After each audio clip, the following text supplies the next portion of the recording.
Fuck.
Movie guys on deck, movie guys on set. Boy, we can set the stage and shoot it out for real, but I ain't seen an IP yet. Wait, box with us, it'd be a last fight. Going Jim Carrey with the mask like. I've been making movies since a past life. Everybody asking what is that like. Last critic in the fast clinic. Bag on me, but it stacks in it. Me and Quad going cinema from the intro until the last minute. Super Saiyan, I don't have limits. Run the game like the Flash with it. Get fly, get the money, then run it back. That's the last tenant. Movie guys on your screen, make the fans all scream. Your girl came through, said she wanna join the scene. X-rated Maxine, make the pitch black, got the vision still. Making moves, have to sit them still. Beef with us, you better be for real. Either cut the check or I'ma clutch it still. Cut the malarkey, that pistol get sparky. Movie got shoot a guy, yeah, needed the marquee. Fast car, it go a mile a minute. Movie got signed delivered, you know it's time for cinema, whoa.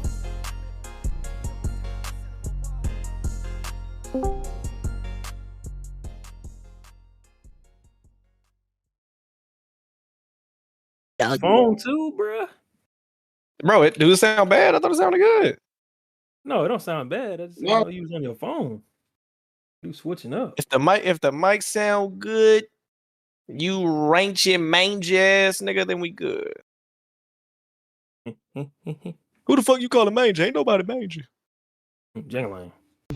You call a girl mangy, it piss him off. You be like, you mangy. Hey man, shout out to FX Box 920. Thank you for that $2 super chat. Just smash that like button. FX Box 920. James Gunn need to stop. Hashtag super mid. Yeah. Anything else? What else I miss? Can y'all hear me talking? Come on, Ty, get your frustrations off on the podcast live. Every Flicker says just keep it. All right.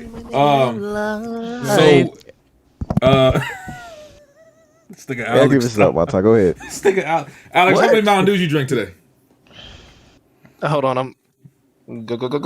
Okay, here we go. Apologies, y'all. Just where do I even begin? Just a lot of bullshit tonight, man. A lot of technical difficulties. I don't know what the fuck's going on. We were supposed to be live. We was on time. We were supposed to start 40 minutes ago. We definitely were. Happened. We finna get right into the shit. Apologies. Obviously, we haven't been live for the past couple of weeks due to the holidays and everything, but we here. If everything goes according to schedule, we have 2 more shows before the end of the year. One being the show tonight, and then the final show of the year sometime after Christmas, right before the new year. So that's the next steps. Got a few topics tonight, a few reviews. Hasn't been too many movies that came out the past couple of weeks, but we do have a few more coming out. Some stuff to look forward to. Avatar 3 is coming. Marty Supreme is coming. Plus, I'm sure, like myself, there are a few of you that probably want to, watch a couple movies that you may have missed that are on streaming now before the year is up. So I'll plan to do that as well. But anyway, We back, man. Damn. Like Alex said, The worn out. He don't even want to do the show no more. like Alex said, salute for the super chat. We appreciate the super chats. As y'all can see, if you're looking at the YouTube chat, there's a goal currently set. If we get 10 super chats with a minimum of $2, we will be planning a movie night. We'll be planning a movie night, and I'll let y'all pick the movie. But let's go ahead and get to the fucking intro so we can get to the topics. Let's start with the intro. Saint, how you doing, Saint? Feeling good. With slaving. But listen, I want to thank everybody that showed up to the new pod last week pre-show and delayed takes. I appreciate y'all. But let's have a good movie, guys. Absolutely. Red Pig, are you with us? Yeah, I am. How are you? I am doing pretty fine. You know, Wanta, you be giving me a lot of sass. Nigga. You need to air your grievances out. Like right now. No, I don't need to do anything. I don't need to do anything, King. I don't need to do anything, King. Cause bitch, you've been playing with me. You've been trying me lately. Cause you be on bullshit. And I would hate. That's something I need you to understand. I would hate to have to do it to you. See, the thing about you be on bullshit, and I got a low. Listen, Wanta, what I do to you, it's gonna hurt me more than it hurt you. You know. I have a low tolerance for bullshit, and you've been on a lot of bullshit lately. I've been on a lot of bullshit. Is that your intro? Yeah, I'm just let you know. I'm like, I just want you to air grievances as my intro. Well, first of all, you don't need to let me know nothing, King. The fuck, bitch? Because I would hate to have to do it to you on the intro, do it to my brother live on the pod, nigga. That King was derogatory too. The fuck? I'll be Mr. Penguin for the day, nigga. I'll choke your ass out, nigga. Oh shit, bitch. I hear that? Y'all hear the threats? And all y'all in here could get it, nigga. I'm the penguin, nigga. I'm the penguin, nigga. Hey, that should work on all your y'all. They get choked up. That should work on. You see what he just said? He used we to ain't go one of in your the little kitchen. friends. Yeah, he used to go in the kitchen, digging in his belly button, and say, "I'll choke your ass out, bitch." He used to saying that, and that shit working. Not us, not I. Oh, Alex, I do worse to you, nigga. Especially you. You the easiest one, nigga. The fuck? The fuck, nigga? You better talk nice to me, nigga. Out of everybody in this bitch. I ain't gonna lie, I almost sneezed. I guess I'm allergic to the bullshit, nigga. I was about to sneeze on the mic just to show you that, nigga. Stop playing me, bitch. The fuck, nigga? You ain't allergic to nuts, nigga. Appreciate you. Whoa. BT, man, how you doing, BT? That's my shit, Saint. Yes, on that bullshit. Movie guys, we're here, we're queer, and we're not going anywhere. I like that. Speak for yourself on that queer shit. Mondani 2025. Let's go. Mafia Quad. Mafia Quad. So straight, nigga. What's good, everybody? We back. Fuck all the bullshit. We here. Let's get started. Yo, Mafia Quad, the only nigga that's actually had his cum eaten by other men, but we gay. That's Whoa! crazy. Right, exactly, literally. We're not we ain't gonna dive that much into it, but yeah. We're not gonna dive deep. Wait. We gotta give context. No, we don't. Innocent until proven guilty. No, we don't. No, just eat it. No indictments. No indictments. No indictments. Do what you used to. Do what you used to. I like how everybody said no, we don't. It was trying to get us indicted. No. Look at that nigga, bro. No indictment. Wait, you just yeah. Context. Next subject, nigga. Next subject. Hey, one time. What we talking about? What we talking about? One time. Mafia said, "Hold on, I need to clear that up." Yo, bro. This right. Said Judas is leaving out jail time, nigga. If you don't shut up. Oh Lord. Anyway, one time. What the topics for today? What today? Hold on, wait. Two more things. One, we didn't hear from Tyrek. But first, Mafia, I do have a question, Mafia. We have a listener. Nigga, you ain't intro me either, nigga. Oh yeah, you're right, my bad. I thought I did. Anyway, okay. Mafia, we have a listener. His name is Waterboy. He did. And he likes to pretend that he doesn't like us, but he does. He's a fan, right? I want to know, do you have a message for Waterboy if he's listening right now? Uh-oh. Not a good message. Any message you might have, I would like to hear. I mean, he looks like a walrus in the face. He's built like Peter Griffin. He's a special grade cocksucker. Another fact about him, Oh my god. Keep going, keep going, keep he going. is the literal definition of being somebody's bitch. He's literally had men inside his asshole and his throat. Wow. I'm next. And I have a good authority. I was in the room. At the same damn time. At the same damn time. Well, I'm we'll pretty leave it sure there, he Mafia. stinks. We'll leave it there. I appreciate that message, Mafia. Tarek, are you there, Tarek? Nigga said he got a pig roasted. God damn. As usual, Tarek lets us down. Alex, you want to write? You want to intros, Alex? Hey guys. This is sexy. Bro, you girl. literally I mean, mentioned Alex first. Like, if I'm not I mistaken. thought I did, no, but he I said he never- didn't I get an never intro. got So go my ahead. intro. No, He did. I See, literally he didn't say got anything. Let him talk, let him talk. alopecia Let him and finish. dementia. Let him finish. You sound like an alopecia and dementia, bitch. What? Yeah. He mad because hell? his edges is going, Alex. Don't worry about him. Oh yeah. What? My edges is very there. Hey, First of all, hey, I'm not making any slick comments on any hair Red topics, Pig, nigga. Red Pig, I need you to understand Get your ass that. the Hold fuck on, down, wait, Red man. Pig. I need you to This understand is not something, your Red place Pig. to joke around, bitch. No, because this is the thing, Red Pig. If Every time anybody, you joke if, about hold on, hair, you that- Red Pig, no, Red Pig. but what? If anybody knows, it's me. Trust me. If anybody knows, No. That means you know need to be about that? quiet, nigga. Yeah, What the fuck? I'm trying to warn you. One time, Get you know, a that- bald bitch first one to set a hair appointment. Get that taken care of. Get that taken care of. How y'all doing? This is sexy girl. This is sexy girl. Very slow couple of weeks in movies. Not to say that nothing good has come out. I haven't had a chance to see that Sisu movie, but I was able to see my most hyped movie of December so far, Jujutsu Kaisen. So I will be talking about that tonight. Hell yeah. If a Nice. movie, that's saying it'll be like a recap of 2 episodes. It was a theatrical release, so I'm going to call it a movie. All right, man. Well, let's get to the fucking topics, and then we can get to the reviews. I'm gonna let y'all choose. Y'all want to start with the big topic first, or do y'all want to ease into it nice and slow, like? Come on, that's a big topic. Let's go. I always slap the clip first, so we can ease into it. Yeah. No, right, no, man. no We put foreplay. it all the way in. We put it all the way in and we wiggle.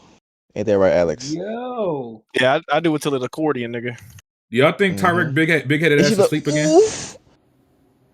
You know he like to sleep on the podcast. He did do that. He did do that big belly stretch when he was like, "Fuck one time," and then he went mute. So I'm about sick of his ass. I'm gonna fire his ass again. He probably talking to Cassie. All right, man. Let's Yo, get to the why do fucking y'all main think that- topic. Why is that Lord? All right. So as everybody knows by now, biggest news of the month so far.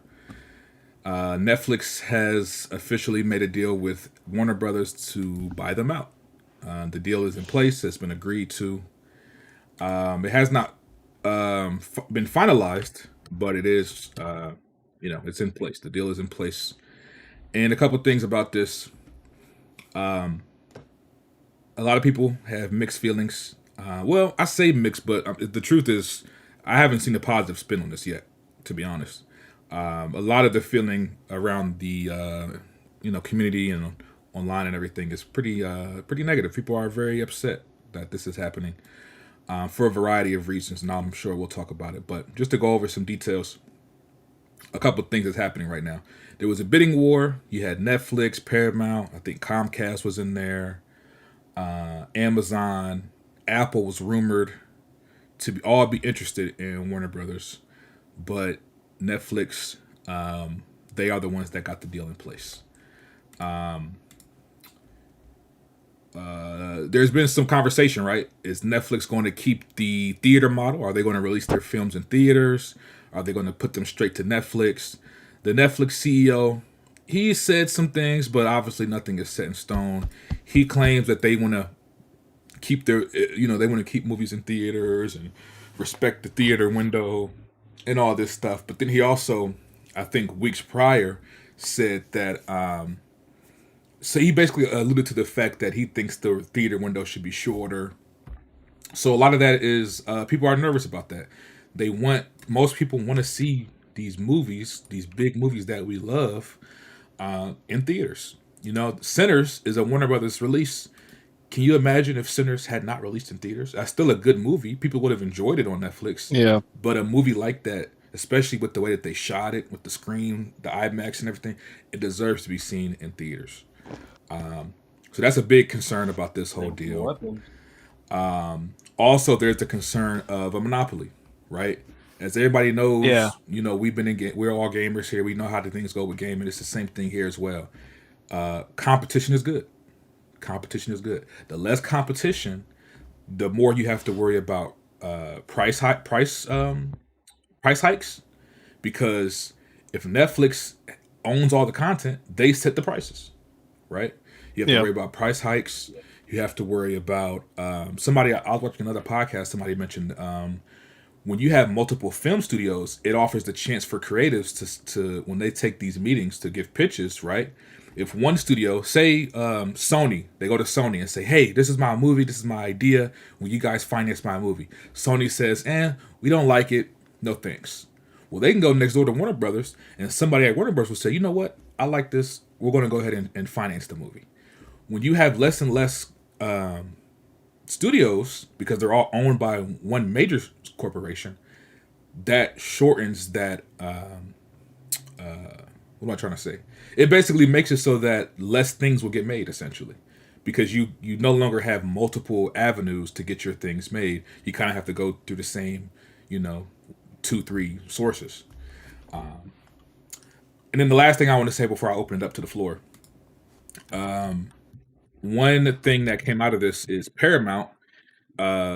They personally felt that they offered a better deal to Warner Brothers, a better cash deal, and so now they've done what's called a hostile takeover, which is essentially they're going straight to the stakeholders of Warner Brothers and saying, this is our offer. We're offering more money and we're offering it in cash. They're basically trying to bypass the deal that was agreed to with Netflix. Nothing has come. Get even deeper than that, Wani. Well, I'm gonna let y'all expand on it, but nothing has come from that yet. From what I've seen, it looks like everything is still being discussed and negotiated. But from what I've seen, that's where we're at right now. Paramount's trying to bypass the Netflix deal and get a deal in place with them. But if that doesn't go through, then the Netflix deal, from what I read, will officially close in third quarter of 2026. So sometime close to the second half of next year, the deal will officially be finalized. Unless, of course, because there's the other part that we have to think about, there could be government involvement. For those that remember when Microsoft was trying to buy Activision, they had to go through a whole rigmarole with the government and everything to basically prove that the deal wouldn't be bad for consumers and things like that, right? They had to go through legal hoops to get that deal officially passed. So that's something that could happen as well with the Netflix Warner Brothers deal. But if everything goes their way, the deal will be finalized the second half of next year. But we'll see. But what are y'all thoughts on this whole thing? What information do y'all have that y'all want to add and input and everything? One thing I want to add before niggas give their opinions too, which could be dangerous as well, is that Paramount went directly to the pedophile that we got in office and he made a request that if y'all make this purchase of Warner Brothers that includes CNN, and that y'all overhaul the messaging in the news around CNN, which essentially equates to a government-run news station, if you're doing his bidding in this deal. So there's a whole bunch of other layers that go into this deal, and now some people are looking at it, what's the lesser of two evils? The monopoly that could eventually lead to the downfall of cinema, or having a government-run news station pushing propaganda 24/7. I just wanted to add that before niggas gave their opinions. That's true. That's true. Got you. I go first. So yeah, it adds a lot. Go ahead, because you always got some good takes. Oh, well, thank you. I don't know if you said that with a backhand or with your dick in your hand, but the pros and cons that I see just on a very selfish level, just the simplicity of having one big library. When it comes to music, video games, a lot of us, I don't know about y'all, but I don't like going to SoundCloud to hear one mixtape. I used to hate when my artist would say, yo, not on streaming. No, why would you separate your library? Now I have to go to a separate app to hear 5 songs. Just put them with the rest of your shit. video games. People complain all day about Steam versus the Microsoft library versus Microsoft stuff versus Epic. Like, we want one launcher. So selfishly, I'm not mad at having one app to just have on my TV. I think we all have at some point suffered from like appleitis. Like, there's just so many goddamn apps. It's annoying to even keep track, sign in, log in. We sharing passwords. Like, it can get to be a lot. And it's death by a million cuts. If this price hike makes the premium from 20 go to, let's say, 30 or 40, the things that they're getting, you might have been spending 30 to 40 anyway amongst 3 different apps. So, we shall see. Can I add on something before you continue real quick? Yeah. One thing to mitigate that issue about the app issue, there's things out there like Plex and Stremio, and I'm not talking about the illegal plugins and all that type of things you can do to circumvent certain shit. I'm talking about the actual use, the legal use of Stremio and Plex is to house all your apps in one house. So there are apps that can consolidate everything under one app. You log into like a Plex or a Stremio, you sign into Netflix, you sign into Apple TV, you sign into Amazon Prime, you sign into Hulu, Disney Plus, whatever, and it houses everything in one app to avoid having a shit ton of apps that you got to jump from one to another, and they're all houses in one app. So there are apps out there that consolidate everything. So it's not an issue for folks that really understand that there's alternatives out there that allow you to house everything under one roof. Yeah. And I think just my last selfish pro, I've liked Netflix originals. Like, I was one of the bigger people that anytime I was at a movie night or with friends, family, I'd be like, yo, let's watch In the Tall Grass. You know what I mean? That was a Netflix original that I genuinely I could watch over and over again just because I love the way it was shot. There's a few other Netflix originals or just movies that you've only ever really been able to watch on their streaming platform, like Platform 1, Platform 2, shit like that, where I'm like, that to me is worth at least buying a month just to see it, So, but when it comes to the cons, I guess my mind goes to less opportunities for creators. It's kind of like, if it's like the mom and pop stores with Walmart, or if the only store in the city is Walmart, I have to buy my produce from here, and they kind of wipe out the ideas of me going to the haberdashery that sells honey, or this person that has fruit naturally, or the farmer's market, if you will, of creativity.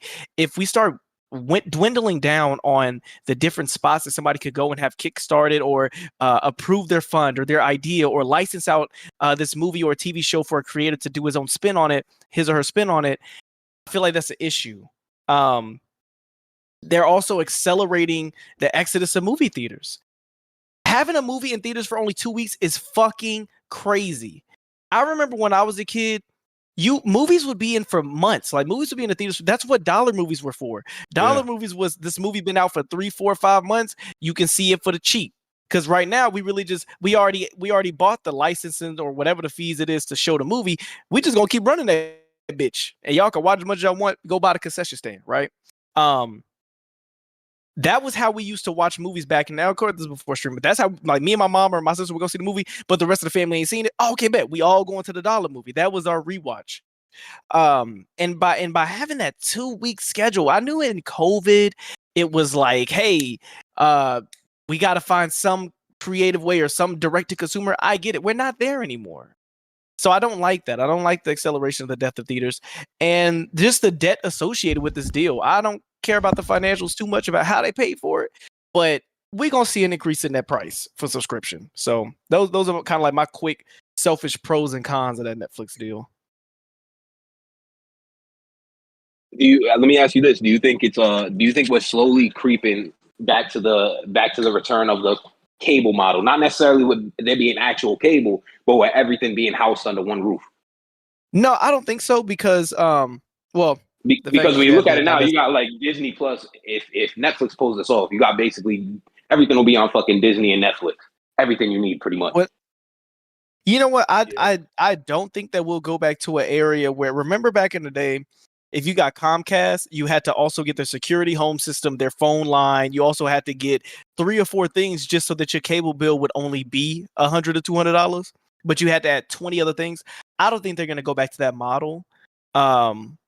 But I think it just be a matter of kind of like I feel like it's going to be like Activision and Xbox. Like, it happened, But truthfully, I don't feel the difference. Like, I don't know about y'all, but I don't see the world that like people's making it seem like that Activision deal was gonna ruin gaming. Do Well, y'all feel it? they went multi-plat. They went multi-plat though, so everything's everywhere now. People had Do y'all, I thoughts mean, of them but keeping everything I'm saying, exclusive. well, I mean, I guess for people that want to have value in their Yeah, for Xbox their guys, it like was their it didn't really. Xbox, yeah, but for the rest of the consumer, we don't give a fuck about it being that. If anything, that's better. That means we get your shit. In this situation, I don't think it would be a limiting factor in any sense of the word. You know, if anything, that's what they're trying to do. Put all our shit everywhere, so you got to pay a subscription to us. I'm not saying it's better morally, but I don't know. I just feel like this shit is gonna come and pass. I'm more so worried about the real world applications of how this is gonna be annoying. The price of subscription and the acceleration of movies from theaters to straight to streaming. I think we're already at that cable point though, because if you notice, a lot of these apps they already got plans to where you can add Netflix or whatever fucking streaming service to like your Amazon Prime or Apple TV. Like it's already plugged in like that. You already saw with Disney since they own like Hulu that you Yeah, can get the Amazon rental like Prime has a that. lot of things plugged Yeah, in where you can just get AMC Plus and Shutter exactly. and Apple TV and all that shit Exactly. and have it all in the Prime app. That stuff is adding up, bro. And then once you got this mega monopoly deal going on, and it doesn't work out on either way because when it goes to Netflix, they send out an email saying, "Oh, your subscription's not going to change." When it gets finalized by 2026, that third quarter, best believe by 2027 they're gonna put out an announcement that it's merging into uh Netflix as in this one app, or they'll do like they did with Hulu. They didn't say anything about it pretty much, did the little bundle deals, and then now they announce, the app is fully going to be integrated and Hulu's not going to cease to exist anymore by next year. So like they're not slick, and your subscription price is going to go up. Like that's just a fact of the situation. You think them paying that high ass amount of money is not going to hurt the pockets of the consumers? Come on now, that's fraud. And then when you look at Paramount, that's not no good either. You got a president in their pocket that was like, "Oh yeah, if you get WB, greenlit Rush Hour 4." What the fuck? I don't know why people are praising that shit either. That's not a good thing. X nah, bro. And then he can cancel anything he want because people talking crazy. So yeah, no, that's cooked. That's fried all around. And that's why I Either brought up the side whole is not CNN good. thing.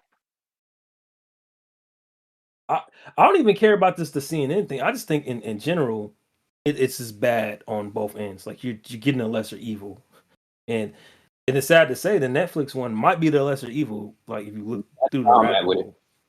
That's what I'm at with it. That But Netflix is the even lesser problem to it. is, it is. But like I'm pro go to the theaters and watch a movie because watching Sinners, watching Weapons, you one battle after another. Warfare. It's a whole different experience in theaters. But at the same time, because I've heard both sides of it.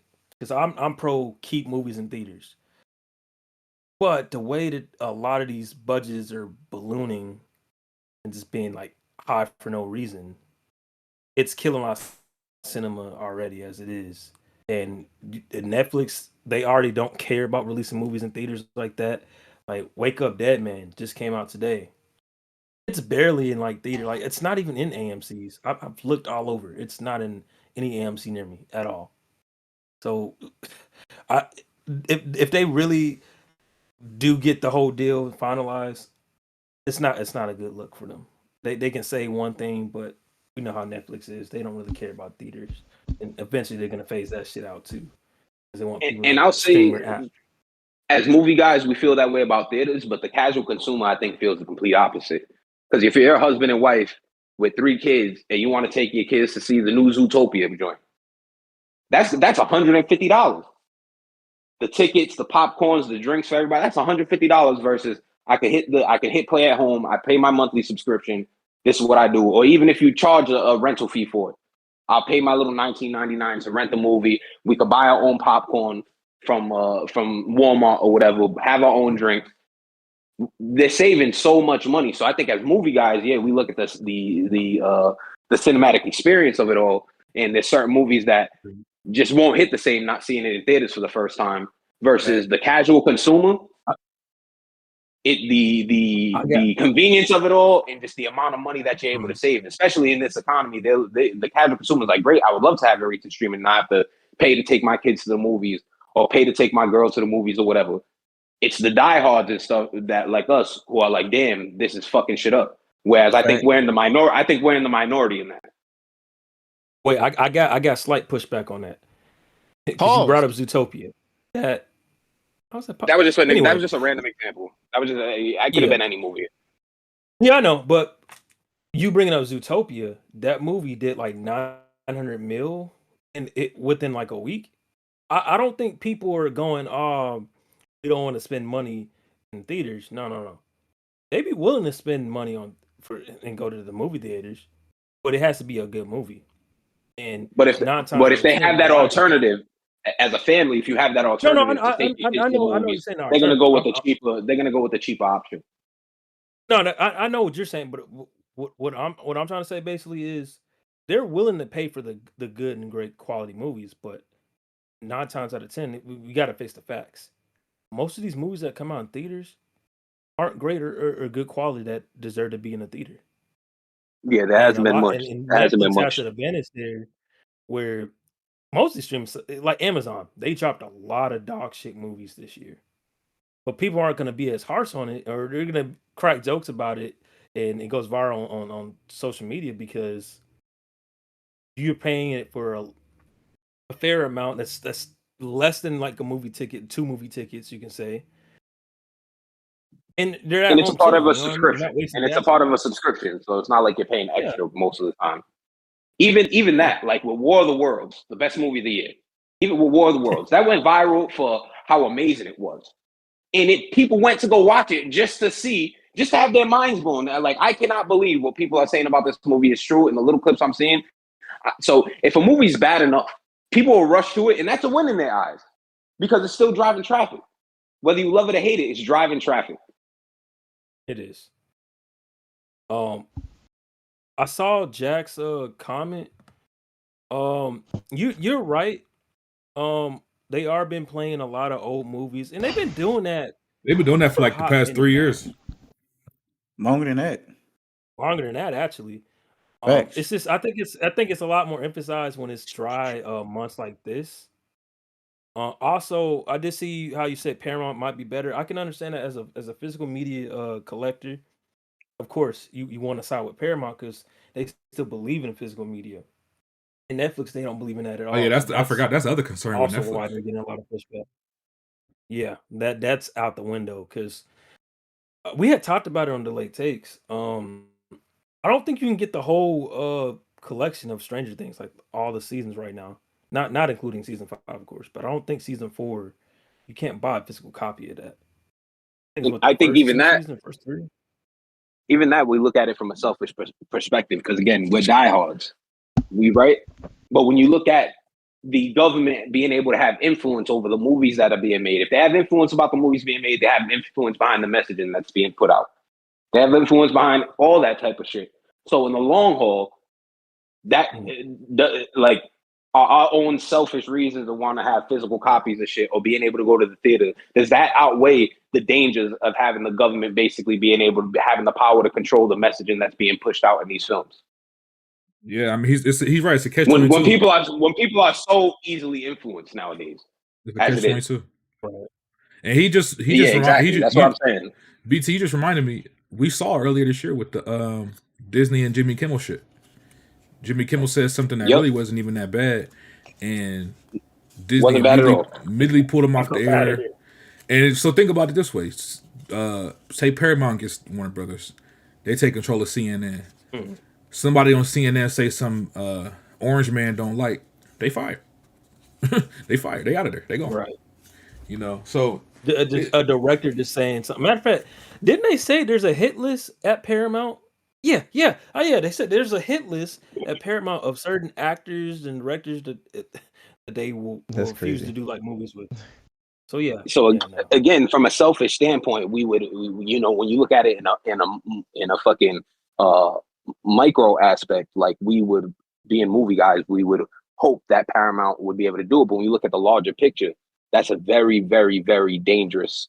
That's very dangerous if something like that would happen, knowing that the right wing is in their pocket Exactly. and we basically have control over so much media that people consume. That's why I'd rather it go to Netflix, sadly, because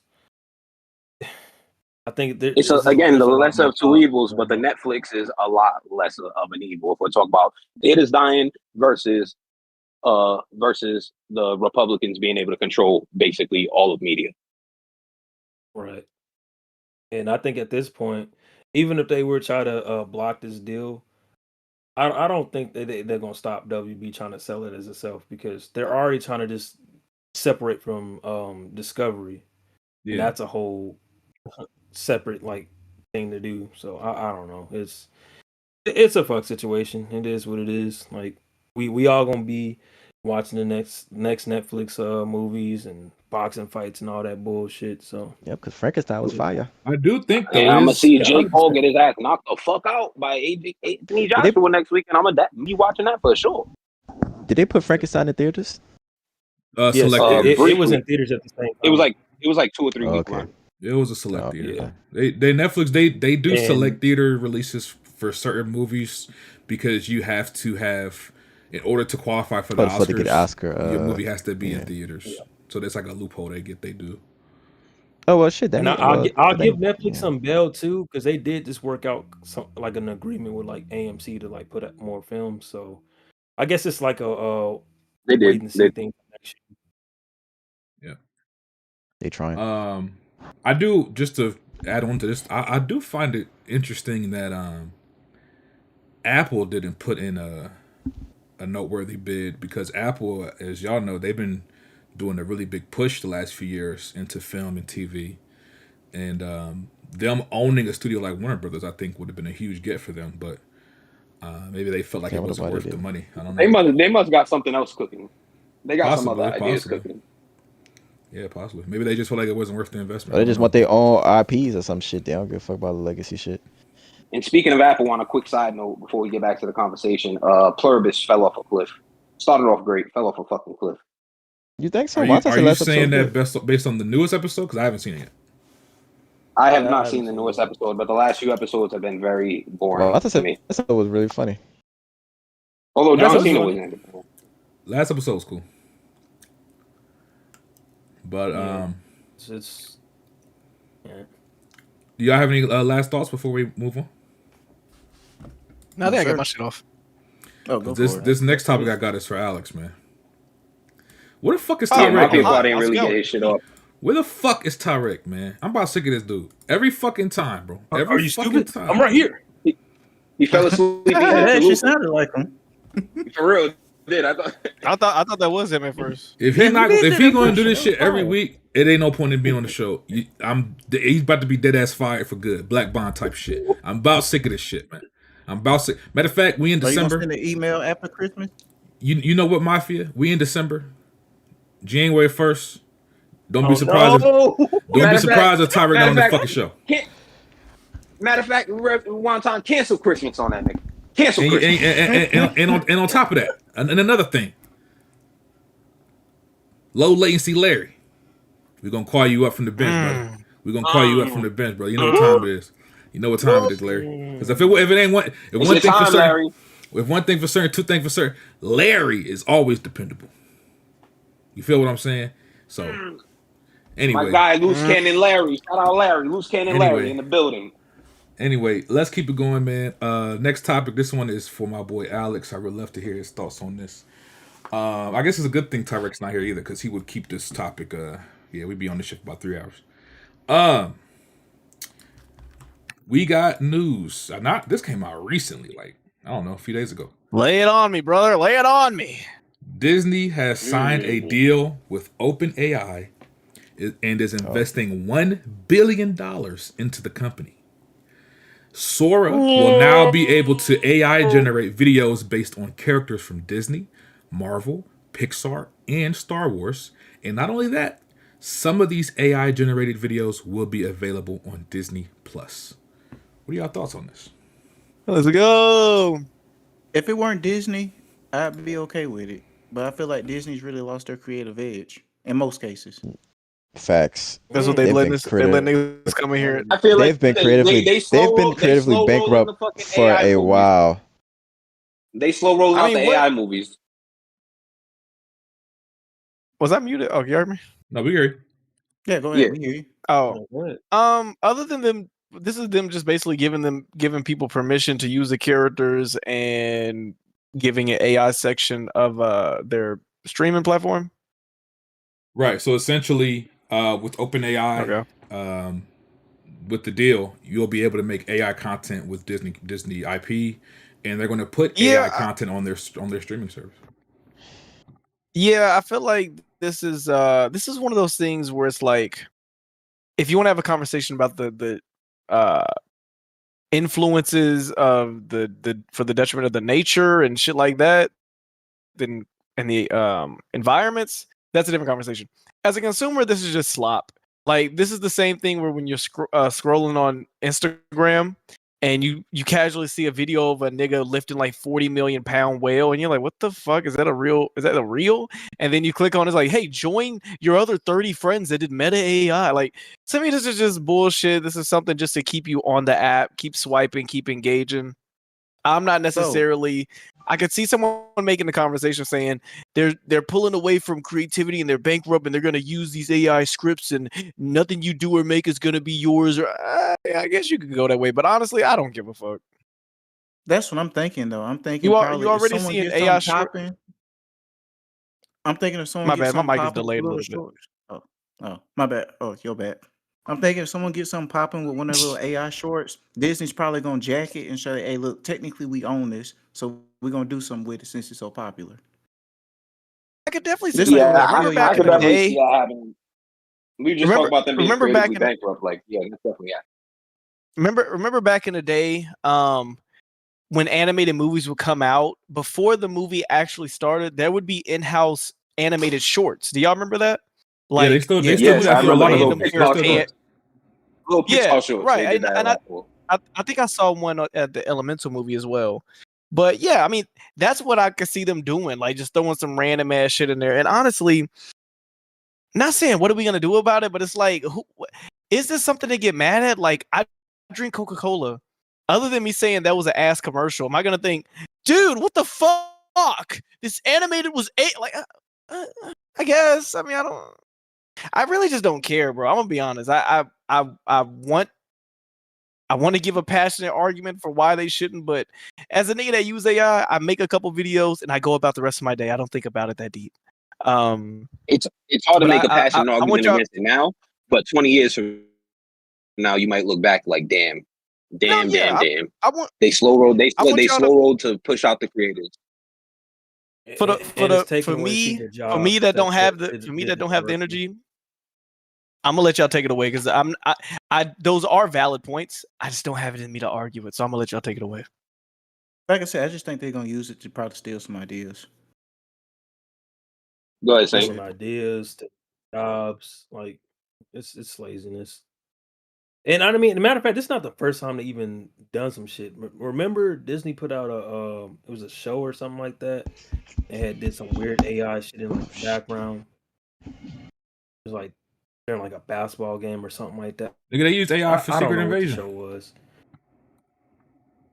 Yeah, I know they did that for the intro, but I'm talking about they did this in a full on show. Like it was actual AI. Oh, you talking AI about the? I know. crowd or I something. think I was talking about the crowd was like AI, the background or some shit.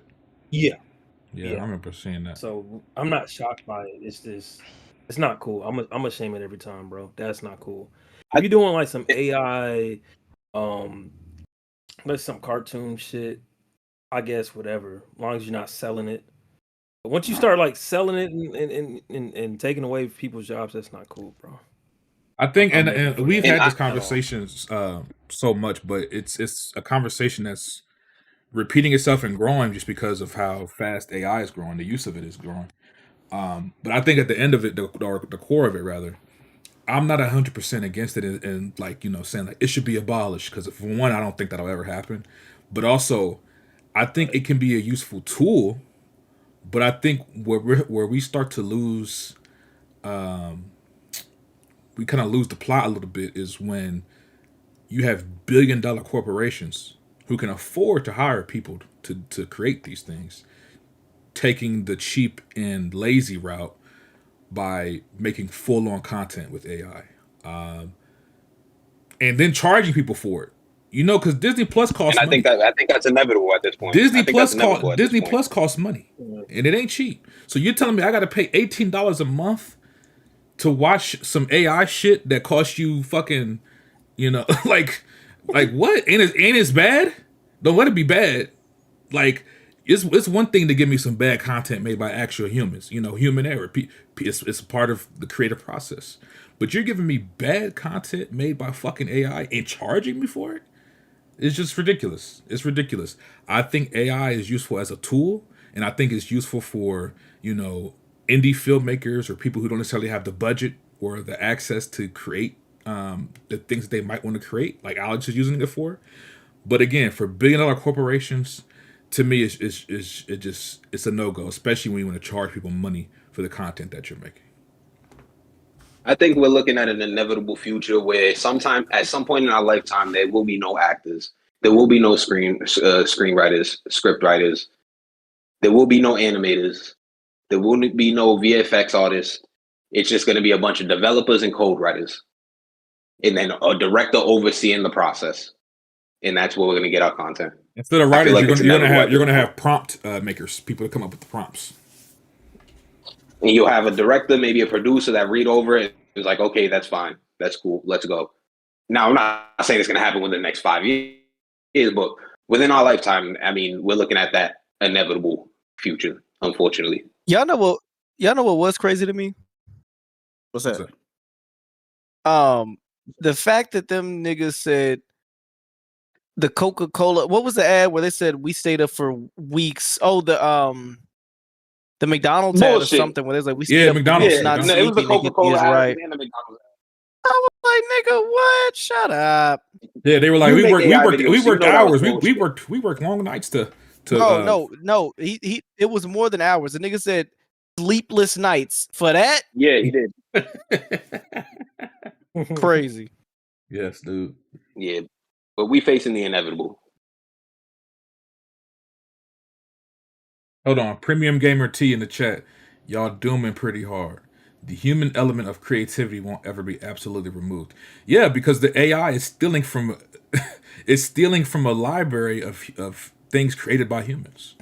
But outside of that, there's literally over 100 years of music, movies, and TV for this shit to go through and take from. And the extent of the human creativity at some point, like I said, is just going to be maybe a director and a producer reading over the script and saying thumbs up, thumbs down, or hey, tell the developer, tell the code writer, switch this, switch that, and give us something new. That'll be the extent of it at some point within the next 20 years, I would say. Yeah, man, I just ain't with it, bro. But yeah, hold on, let me read Jack's comment because I agree with Jack's comment. He says robots will never create something better than humans on a consistent basis. I mean, that's been my whole argument from the start.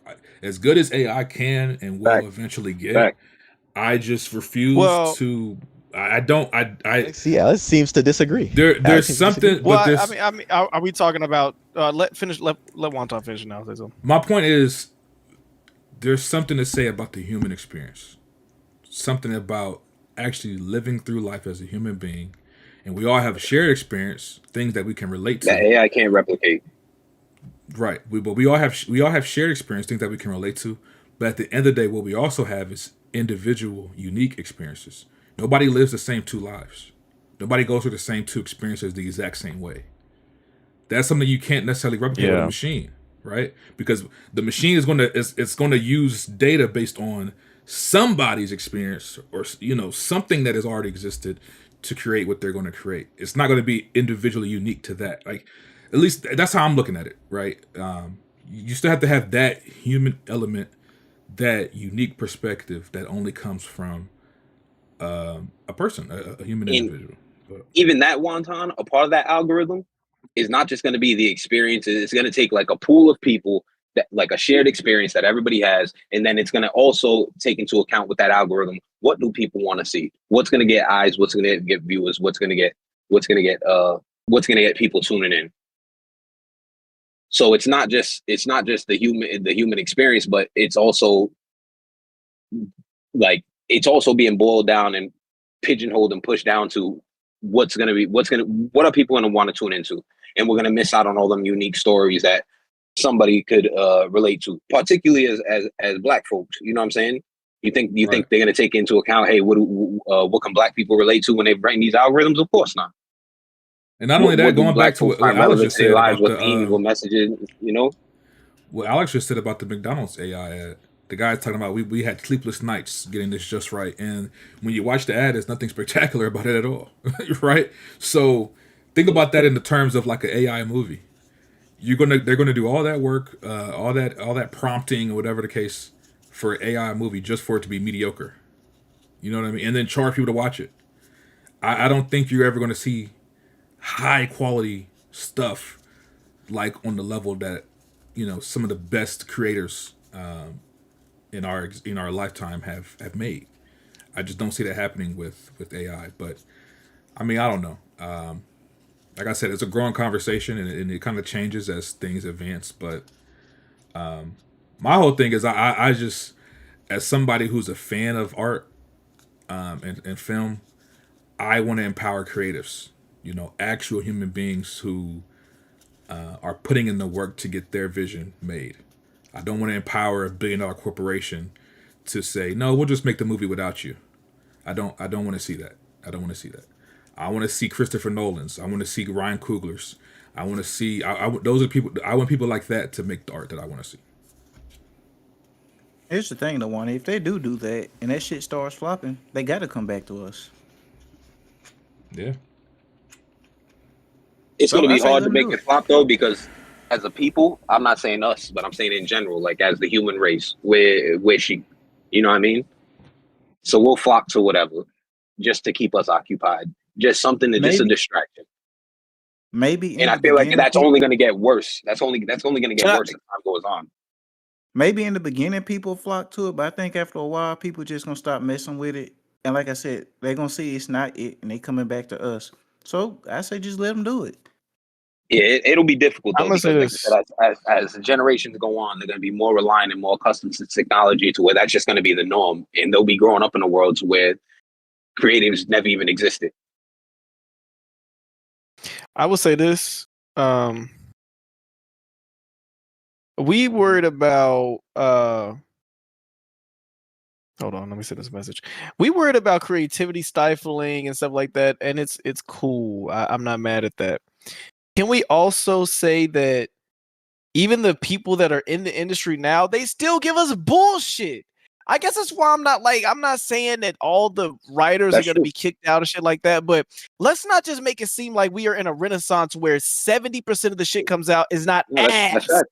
I mean, let's just call a ball, bro. Like half the movies that came out in the past 2 or 3 months have been receiving 6 out of 10s from us. So yes, there are big pillars, there are big creative writers. We got the Christopher Nolans, we got the Jake, whatever you want to say. We got those guys. Just like any sport, any professionalism, you have the big guys and the big wigs. But we also have a lot of bullshit. So for me, I want to preface this. I'm not saying I want jobs to be less than what they are now or less opportunities. But I'm gonna be honest, bro. If this can help them niggas, because obviously we're the same people in video games as well. And I know Jack is in the comments saying, hey, there's nothing that they'll ever be able to do better than a human. Cool. You, as well as the community, are the same people that say we're creatively bankrupt. So goddamn, I mean, maybe you guys need Gemini AI, or maybe you guys need something to help kick your fucking brains and put some juice in your batteries to say, hey, maybe let me use this tool to challenge me and say, add another plot point. You see what I'm saying? And Jack That's the key word, though. There, Jack is saying get better people. Before AI was even this big front, the gatekeepers of the industry are the gatekeepers. That's the but key word, though. But to counter that, is it AI going off of? It's going off of existing things. It's not creating anything new. Yeah, it's going off existing ideas, right? So you're not really getting nothing. No. This is what I'm saying. It's using data to say what's the most popular stuff. Hold on. when you say existing ideas, if I say, hey, make me a 16th century oil painting of this or that, anybody could say, well, all it did was go to Google Images and look at the 16th. Nigga, if I did that, what did I use to reference? What it's doing is combing through whatever it can flatten as an image or whatever a video, and it's reading the information the same way we would. I'm not humanizing AI. I'm just saying it's literally doing what we would do. You think if I sit here and I think, oh, if I think hard enough and fart, maybe I can suddenly know the way that classical paintings are done with coloring and texture and the Rubenesque women. No, I have to go research it. So yes, it's pulling from the same shit that we would pull from to do the same thing. But what I'm saying is, no, it's not unique. It's like hold on. The conversation that y'all be having and the conversation that people actually have an issue with is the credit. The credit to say, these are my sources from which I pulled it from. The credit to say, hey, you asked for a cyberpunk-esque, 16th century-esque, PS2 type graphics. Yeah. The niggas that made this shit are gonna be like, hey, bro, we need to be on the work cited. Ooh. Alex is creative, a person arguing for himself to be replaced. No, I'm a creative person that is still gonna do what I do with AI exists or not. That's what I'm saying. The creators are gonna create. The two say, bro, you think when Wikipedia came out, libraries back when we were kids, I remember when I was in elementary school and teachers was like, we literally had to write book reports. Teacher said, do not go to Wikipedia. Y'all need to go in the library and read those books because this is what we're fighting for. Niggas start talking about Fahrenheit 451. Right. It's just cited sources kind of like AI. But not only that, anybody can edit a Wikipedia page. Let me finish. Because I know, yeah, anybody can. I know what you're gonna say. I know. Wikipedia's edit, whatever. What I'm saying is the comfortability of going to a generic search. You same niggas are the one. I'm not saying y'all, but the general public are the same people that'll do a Google search, and whatever that first 1 or 2 options or the first 2 or 3 hyperlinks, that's your research. So that's what I'm saying. I don't agree with that either. That's why I be getting on niggas that use that. I be getting on niggas that use that. When you go to Google right now and they do AI summaries, I don't like that shit. Do the actual research. I took it off of you. I'm just saying the general public, the same way that Jack is sitting there saying, I'm a creator. I'm not speaking for all creators, but as a creator, I can say this doesn't impact me at all, or it's helped me do some shit. But that's my point. It should be used for creators in your shoes, not big all corporations. We're talking about a different level. How about this? Our movie. This is like the tick argument. Our movie guy's logo was a preset made with an AI, whatever the fuck, in Canva. Do you know why? We didn't ask a nigga and consult somebody to say, can you design something that because it was free and accessible. Exactly. We don't have the money to buy the shit and hire somebody, nigga. Right. That's the point I'm trying to make. Why we advocating for a Disney, a Paramount, Warner Brothers to use AI, nigga? $1 billion corporation. No. Alex, if I had $1 billion, I'm not even arguing. That's a whole different argument. I don't even know why you just brought that up. You brought it up. I was just about to say, Alex, the whole big thing with your argument, I think the key word that you used was tool. It's a useful tool and could be a useful tool and should be. It shouldn't be a replacement. What we're saying is that it shouldn't be the manufacturer. It shouldn't be the manufacturer. It should be a tool that's utilized to help tighten up some shit. But it shouldn't be the manufacturer. I know my mic is delayed, so if it sounds like I'm talking over y'all, I'm not. What I'm saying is I literally started my paragraph. I said, if this can help niggas come up with something different than the same 10 movies we have seen. Every time a horror movie comes out, it is the same movie. Every time. That's not going to change with AI. It's going to be more of the same. It's not going to change with AI. My mic is delayed, so please bear with me. When y'all talk over me, it's annoying because I know that you're not hearing the rest of my sentence. When me and BT or Wonton go see a movie and niggas get annoyed and call it pretentious, we are going to the ones that you say are the creatives. We are going to the ones that, whether good or bad, these niggas tried something different. They didn't give us Insidious Part 10. So I'm not saying replace the creators, but I'm also not mad if writers, you have a Tyler Perry, for instance. Tyler Perry's biggest flaw is that he doesn't invite anybody into the writing room. That's why all of his movies are the exact fucking same. So if writers, like I said, can use it as a tool, like I said in the beginning, if they can use it as a tool to help them make their writing dynamic, then I'm all for it. Yeah. But you're assuming And it I can That is do not that. the same- You're that is you're not the assuming same it can as do saying- that. You're That is not- overlooking. That is You're not overlooking one big part. That is not the same as saying replace writers with AI. That is not the same as saying take AI No, it's Disney not. shorts It's and not. replace animated movies. No, That's not you're what I'm correct. saying. It's not. I think you're overlooking one big part though. The AI is reliant on everything that's come before. So if it's reliant on everything that's come before, what gives us any confidence that say what AI spits out? Right. would Why be are we anything assuming that it would freshen anything up or bring new ideas? Yeah. Because AI is Exactly. completely reliant on what's come before. I will say this as somebody who routinely, I'm talking about. We was making jokes talking about sleepless nights when Bing first created, made Dolly 2, a free where you could use tokens every day. You got 20 tokens. Me and my boy LA was up till 3, 4, 5 in the morning generating shout out shit. Ruta. Shout out Rutatone magazine. We were generating shit that was otherworldly. So much so, I was showing our magazine to people, and they was like, "How the fuck did y'all take these pictures?" Do you know that the biggest difference was one adjective would drastically change what the output was? I'm not saying that I'm some creative fucking Picasso because I wrote prompts or I figured out what words and keywords pulled certain root data for them. But what I'm saying is you can do creative shit by how you write your prompts. There's a reason why they're teaching prompt writing in schools now.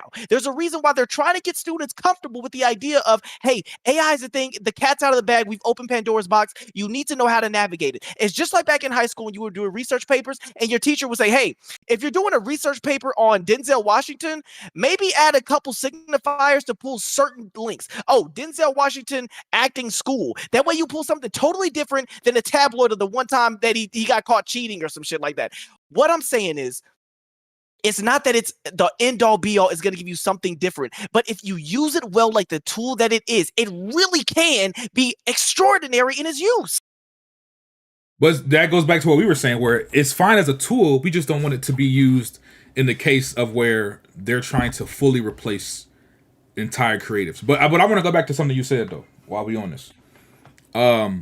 You were talking about. Fuck! I just lost my train of thought. God damn it! What was Alex talking about when he first started? He was talking about movies. Dick energy. You was talking about. We get the same movies. We get the same boring movies, the same trash movies made by actual people. Yes, right. One key thing I want to bring up. We saw Conjuring, the newest Conjuring, right? And we didn't like it, right? A lot of people actually didn't like it, but that movie made a fuck ton of money. It made a fuck ton of money, right? Mm-hmm. So who's to say? I think Warner Brothers made that movie. Who's to say Warner Brothers won't say, you know what? We paid over $200 million to get that movie made, and it made us a profit. But what if we can make that movie for $10 million using AI and make the same amount of money, tripling our profit, or potentially make even more money? So they make an AI version that's equally as bad or worse, like a complete dog shit movie. But for whatever reason, the fans of that franchise, they love it. The movie makes a fuck ton of money, but the budget was only $10 million. To me, that's where we run into an issue. Because if they can maximize their profits by taking a cheaper and easier route using AI, they no longer have need to hire creatives. There's no why would we hire Christopher Nolan, who we have to pay $15 million to direct, just off top? No, think about this. I'm gonna break it down for you. I really wish you would stop using this fucker. I'm using the example you just made. So you're using faith in a fan base that's already fucking brain dead. You're talking about the Conjuring fan base who loved it, and then saying, "What if they make another movie cheaper and they love it more?" Nigga, what? You're using a terrible movie. Transformers. That's my point. Okay, so I think you're not understanding what I'm saying. This is what I'm trying to say. If they just made money off of a terrible movie. They made a lot of money off of a terrible movie. Let's make that. That's the basic statement. It's a terrible movie. I don't give a fuck. Those movies always make money. Whether it was made. No, they don't always. I don't give a fuck. Hold on one time. They don't. I don't give a fuck if they made that movie with a tin can. The movie is bad. I don't give a fuck what the budget does. So whether they spent $10 million on it and use less people, it's still a shit movie is what I I'm think saying. so. What I'm trying. Hold Hold on. Let me finish my point because hold up one time. Let me add to your point because I think I know it. Not just that. If a studio says, okay, we can mitigate our losses by utilizing AI in a certain respect and cut out $30 million in budget. Who cares if the movie's bad? Let's say, all right, this movie's going to go on to make $20 million. Well, we only spent $5 million to make it, whereas if we use real people, it would have cost us $50 million to make it. Now we take a loss versus a profit. right. What I'm trying It's to a say, shit Alex. movie is what but I'm you- saying, no, though. okay, but let me finish my point. Bad movies are always going to be made, regardless. What I'm trying to say is, just because you brought up this point, you said a bad movie get made, but we still get the Christopher Nolans, we still get the Ryan Coogler's, and you're right, we do for now. But the point I'm trying to make is, if these studios realize, like BT just said, we can mitigate our losses, we can make cheaper movies and make double or triple our profit.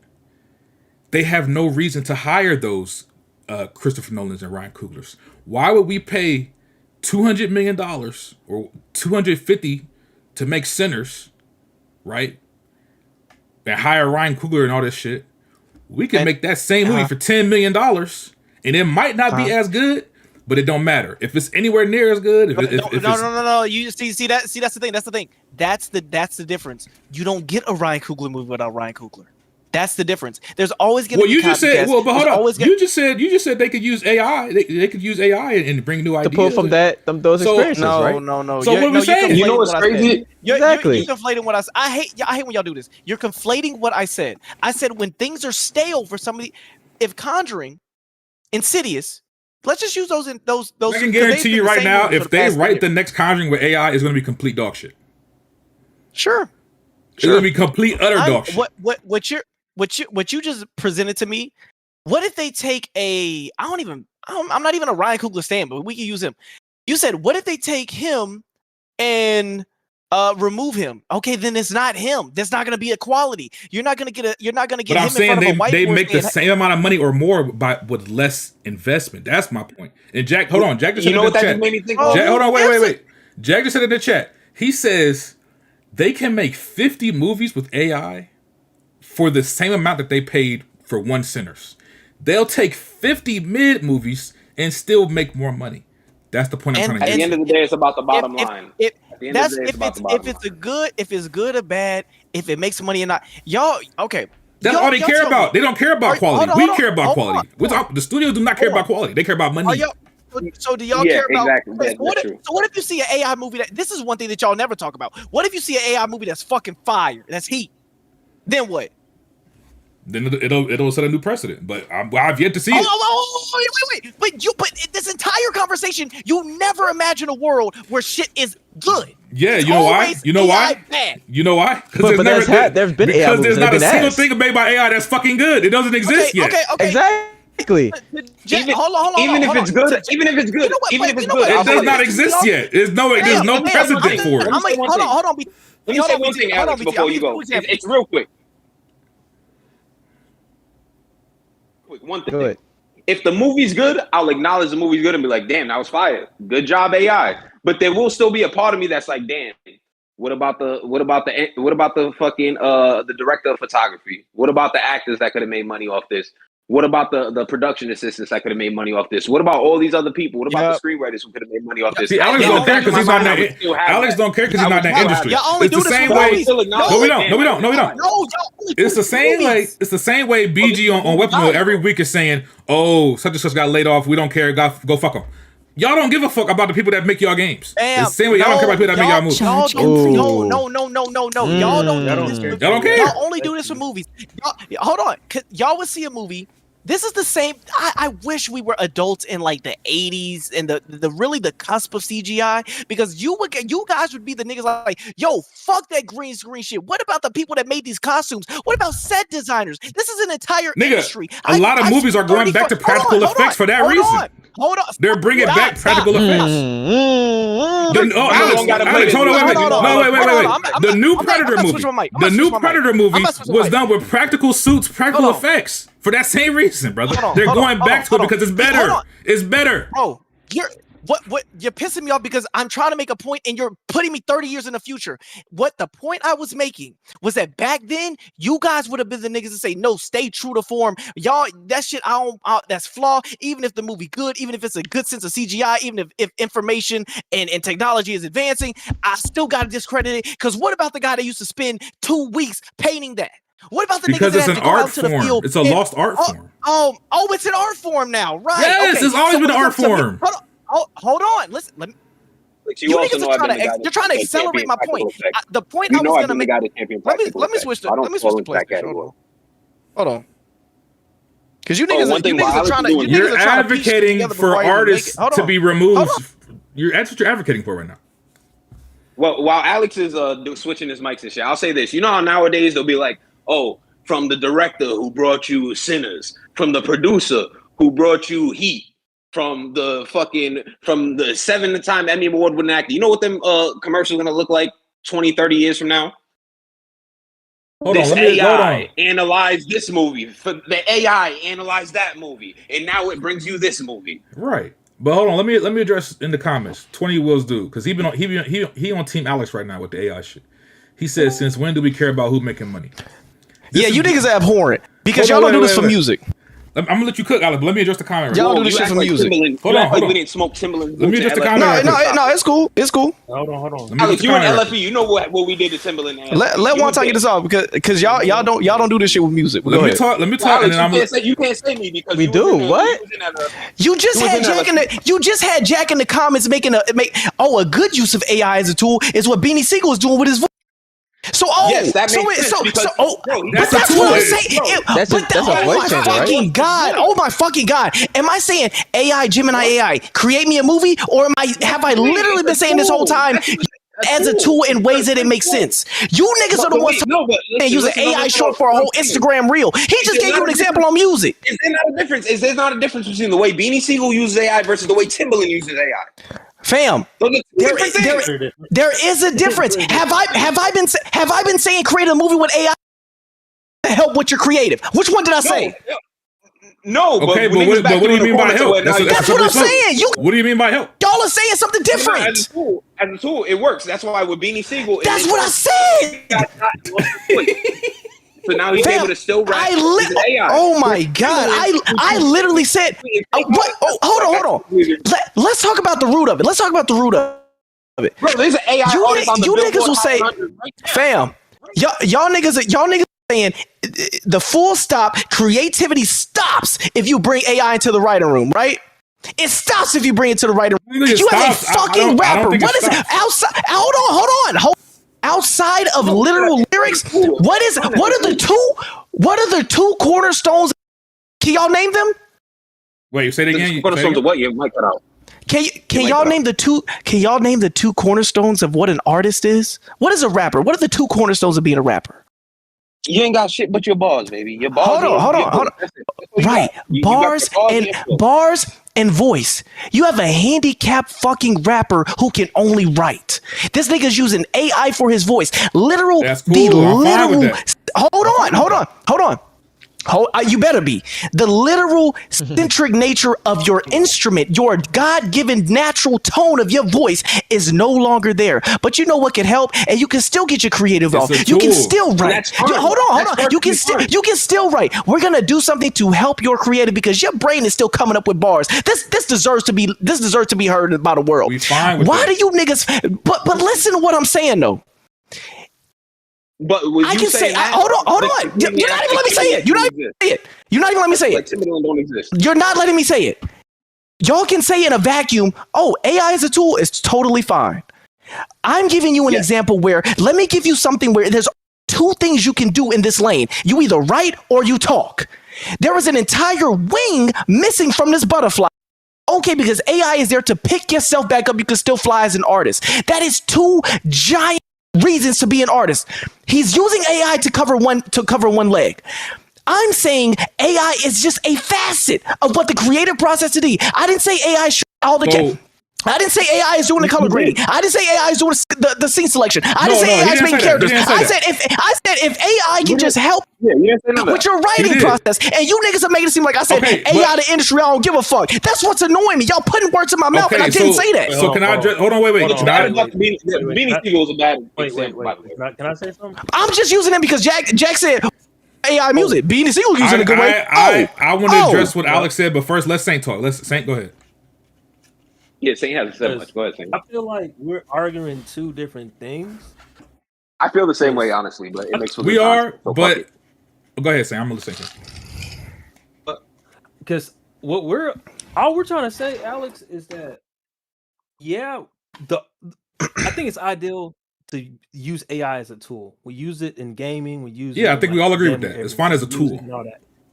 But what we're trying to tell you, Alex, these corporations, that's not what the fuck they're gonna use that for, bro. Right. They're not using it as a tool. They want to replace niggas because it's cheaper. Right. I feel like you're using to expedite a process or some shit. That's cool. But to fully have it replace a certain perfect. So again, Jack used an example of a good AI use would be mapping their faces to make them look younger. What if I said, hey, what the fuck? That y'all got to do the groundwork. Y'all need to go find an actor that looks like him at a younger age. That's no. That's the same thing. It's not the same thing. That's the same thing. It's not the same thing at all. That's oh my god. And hold on, wait. Hold on. You know, y'all, I got y'all. Y'all are fucking. Wait. Let me talk. You know what's funny about that, Alex? They did that in The Mandalorian, actually. In The Mandalorian, when they brought back Luke, they found an actor that looked similar to him, who was younger, but they also used digital. They used digital de-aging effects and I don't know if it was AI, but they used some type of technology to make him look like the original actor. So they did both. It's almost like it's almost as if you just used my argument. I said it's a tool to help, but you niggas are making it seem like I'm saying, use it. Then why is this an argument? Because I'm gonna tell you why, and I'm gonna address something you said. I'm gonna go back to what you originally said. Tyler Perry in the comment. Go ahead. Hold on. Let me talk. Go ahead. Alex said Tyler Perry don't let nobody help him write. He makes shitty movies. What if he used AI to freshen up his ideas? The problem is you don't need AI to do that. The nigga just sucks. He's just not a good writer. If he could let me finish.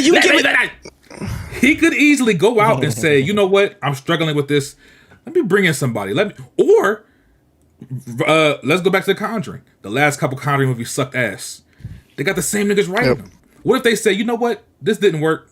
It made us some money, but we want to make a better movie, which they would never say they want to make money. But let's just say, for the sake of argument, we want to make a better movie. Let's go out and try some new writers. There's always going to be other options out there before you have to resort to the AI. Same thing with the gaming. I have a question. Oh, hold on, wait, let me finish. Same thing with the gaming. Oh, this game sucked. As a person, if I'm running a game studio and our game releases haven't worked, right? I'm head of Sony. Concord didn't work. I'm not going to say, well, let's use AI to figure out how to make a successful multiplayer. No, I'm gonna hire people that have experience working on successful multiplayers to make me a new one.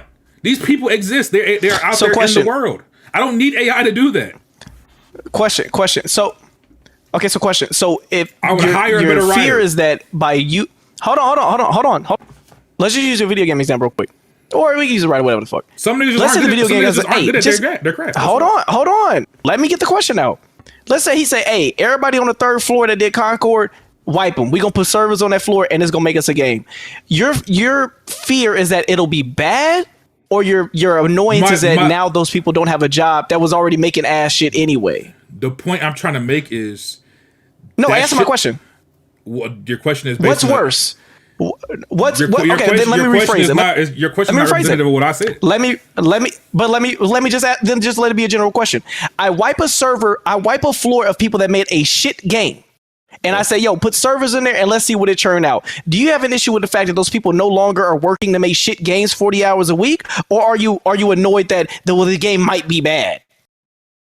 I feel like the concern would be that the game would most likely be bad, because going back to, again, as a consumer, right. But you don't even have the possibility. but you don't even have the possibility that it could be good. That was one of my arguments as well. You guys don't see a world, and that's an extreme example. I said it made the game in this example. This whole time, I've just been saying, what if it's used as a catalyst? If Tyler Perry hires... If Tyler Perry hires writers, then let me put on your example. To make a good game. Hold on. Let me use your example. Let me use your example. Tyler Perry, look at him rubbing his fucking legs like a cricket. Let's say if Tyler Perry hires writers. 10 new writers. Are you upset if those 10 writers get together and collectively make a prompt to help? Like, where do you draw the line? You feel like if you're where do you want where do you think that is not a good use? My point is, it's not needed. There's always going to be people out there that can bring fresh ideas. That's why you bring new people in. If me and you work, Alex, if me and you are working on a product, me and you are two people. We're not going to just randomly change it to somebody else. If we want to bring in new ideas, we need to bring in new people. You don't need to resort. Who gives a fuck? My point is, you don't need to resort automatically to AI. It just don't. It's not a need. But one time. Let's use your bad example. Who gives a fuck if Conjuring is still making 200, 500 fucking million, billion, whatever the fuck, and they're doing bad work, and they're doing bad writing, and they're doing bad acting? Who gives a fuck? That's why I'm mad that you keep bringing up bad examples.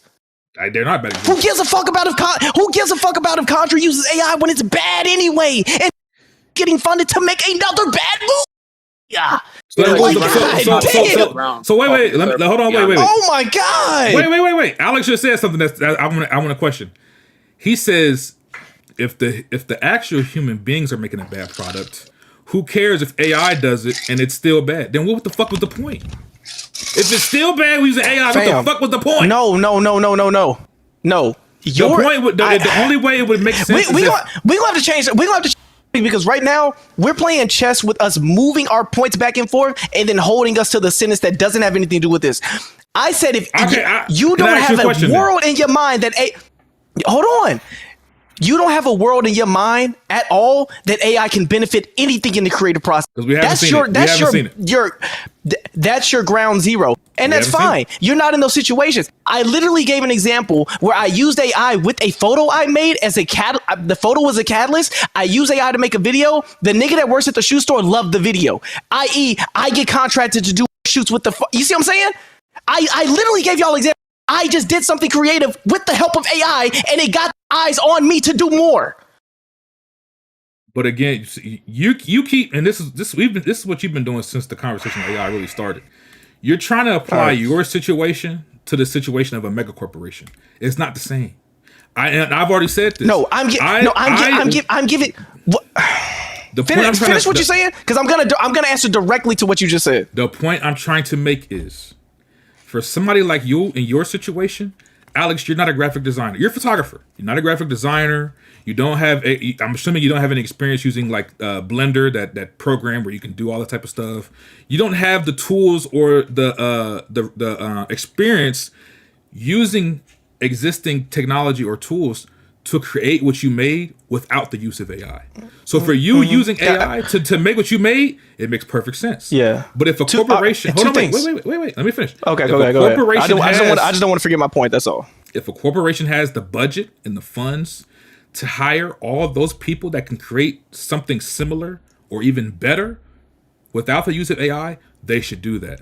That's the point I'm trying to make. Okay. You can hire people that have experience with Blender and experience with Photoshop, experience with graphic design to make something similar to what you did without AI.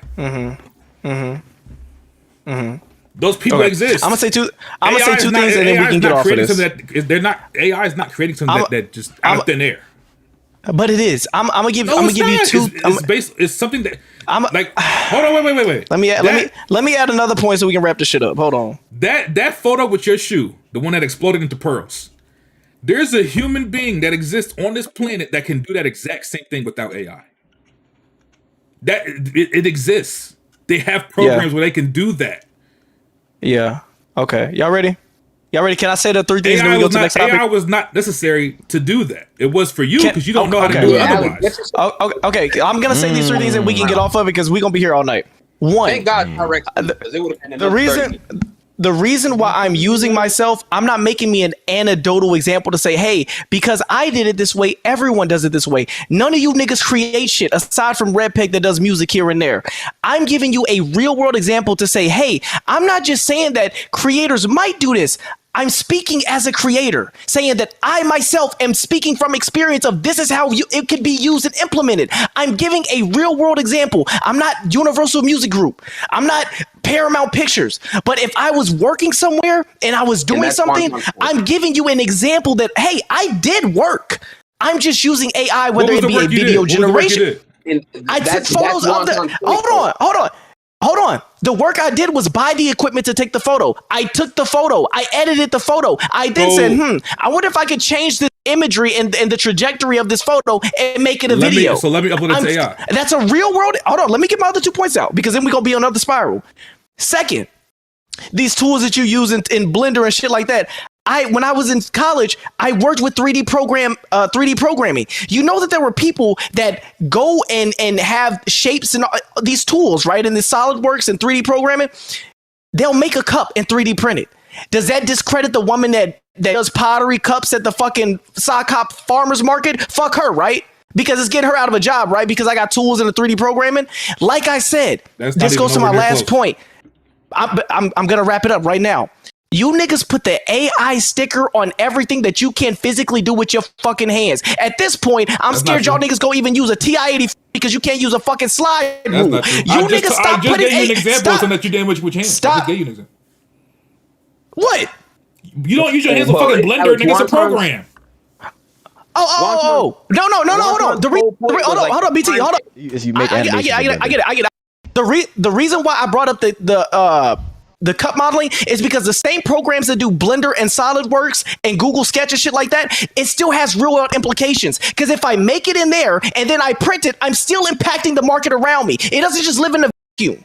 That's what I brought it up for. The woman clay pottery cup or the nigga that goes on, downloads a random a fucking Visio VSDM file and prints it. He didn't do anything. He printed it, has the ink or has the modules for the 3D printer, and he printed it. He didn't do. That's why I brought that up, Alex. I think so. That's why. Let me just wrap this up, and we can switch topics because I'm fucking screaming in my apartment at 10 at night, 11 at night.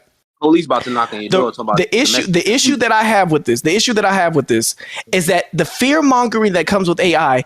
I started this very conversation. I said, if we want to talk about the implications on the environment and how it's ruining water supplies, causing power outages, causing utilities to go up, that is a very valid conversation, and I'm never mad at somebody. I'm never going to fight against that.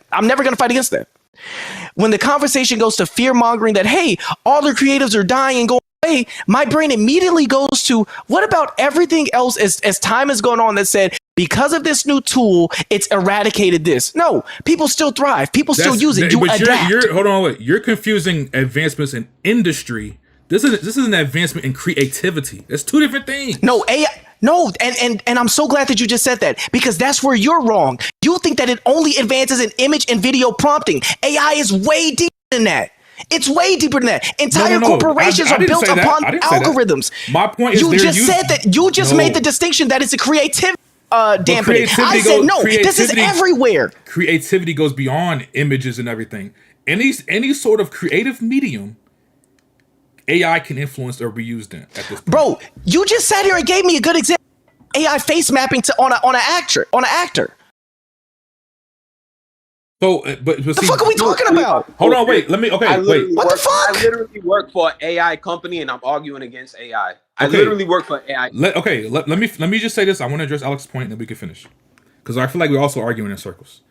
I want to reiterate something. I can't speak for nobody else. When it comes to me, I'm not saying that I'm 100% against AI, and I want it to go away because I know that's not either. I know that's not realistic. The point I'm trying to make is, as a tool, it's perfectly fine and admissible. The problem we're having, the fear mongering, comes from the fact that $1 billion, not Alex, in his camera that he has. Alex is not a $1 billion corporation. Alex is an individual, right? The fear mongering comes from these $1 billion studios and corporations using AI, and they're not using it with integrity. They're not hiring creatives like Alex and saying, "Hey, Alex, can you take a picture and then use this AI tool to add some flair to it?" No, they're not doing that. They're bypassing Alex completely. They're hiring fucking Timmy from the mailroom to make a fucking AI. Like that's the fear mind. That's where the fear mind comes from. They're eventually going to get to a point, especially if they're successful with their first few outings, where they can bypass creatives as a whole. They don't even need a writer to use AI as a tool. They'll just write the entire shit in AI. That's the fear mongering. So again, the fear mongering is tied to the bin all corporations, right? Because I think that's where y'all disconnect was. Alex gave an example. Alex gave an example to be able to pay people, not the independent creatives like Alex himself. Alex gave an example as an independent creative. He was hired to take photos, and in him taking those photos, he had ideas that he wanted to bring to life, which he was able to do with the use of AI. These corporations can bypass that completely. They don't need to hire Alex to do anything. They can do the whole shit themselves using AI. That's the point we're trying to make. And furthermore, I want to add on something that somebody said in chat that I think Alex also had questions about before too. 20 Will's dude in the chat said, "Since when do we care about people making money or about job security?" The reason I care is because, as somebody who's a fan of this medium, if the people that work in this medium no longer have jobs, that threatens the longevity of the medium, right? We have in this situation right now with game dev. Game dev right now is one of the worst career paths you could go into right now because it's so volatile. Studios are closing. There's too many games. There's layoffs. If for any reason it was to all go away, they left the games industry. Studios were having trouble hiring devs. That means games don't get made. That's the problem. It's the same thing with film. If the people that make these films and work in the film industry and work on these sets don't work there anymore, they don't have jobs, or they choose not to work there, or they get replaced because the studio wants to use AI, that is a problem for me because it creates a question of, well, I don't know how long this is going to last. So again, AI is fine as a tool. Yeah. I'm perfectly fine with it being used as a tool. I just don't want these mega billion-dollar corporations to figure out, because if it's successful, they're not stupid. They're gonna say, wait a minute, why are we hiring these creatives in the first fucking place? We can just bypass them and just go straight to the source. Just go full on AI. I'm gonna say two last things to Jack. I bet you wish somebody was AI delivering your fucking packages. Obviously, humans having that helping you out too much. Secondly, they've already done this. Like I said, bro, we could go to industry after industry.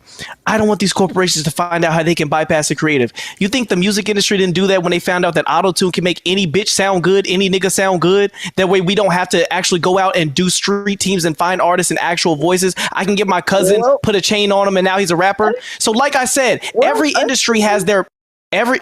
somebody playing with a cat. Every industry struggling because of shit like that. Oh my god! What I'm saying is, you guys are making a Lord of the Rings final stand of "You shall not pass," and I'm like, but y'all know that we've seen other industries do things that are limiters on other folks being seen in creativity. But there's also a ton of examples that we love. Niggas love Drake. Niggas love insert artists. Niggas love whatever the fuck. What happened to R&B though, Alex? What happened to R&B? Bro, you're making a different argument. You're making a different argument. The same way that you're saying, you're splicing. I'm saying the music industry as a whole. If you want to make it about R&B, there's Leon Thomas. Tyrek, there's still you fucking Mario. You consider saying, but what about this? What about that? Okay, well then I'll give you this and that. That's also good. Tyrek, wake up. Stay awake, nigga. No, y'all niggas, what's the topic right now? See, look, you don't even know what the fuck going on. We actually about to get to some Hey, Tyrek, go to bed. Tyrek, go to bed. We'll talk to you later. Tyrek, go to bed. Tyrek, go to bed. Y'all niggas starting way too late. Nigga, we done spent a whole 40 minutes on AI. Hold on, wait. Hold on, wait.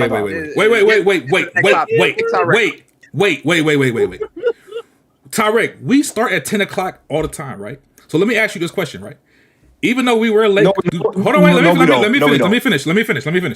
Even though we were late due to technical difficulties, you realize that the time we went live, we would have still been live at that time. So why the fuck are you asleep? Wake up! You would have still been live, nigga. How about you start on time, nigga? You act like we're 30 minutes late. I gotta go to bed now, nigga. What the fuck? Stay up. Who's gonna be awake anyway?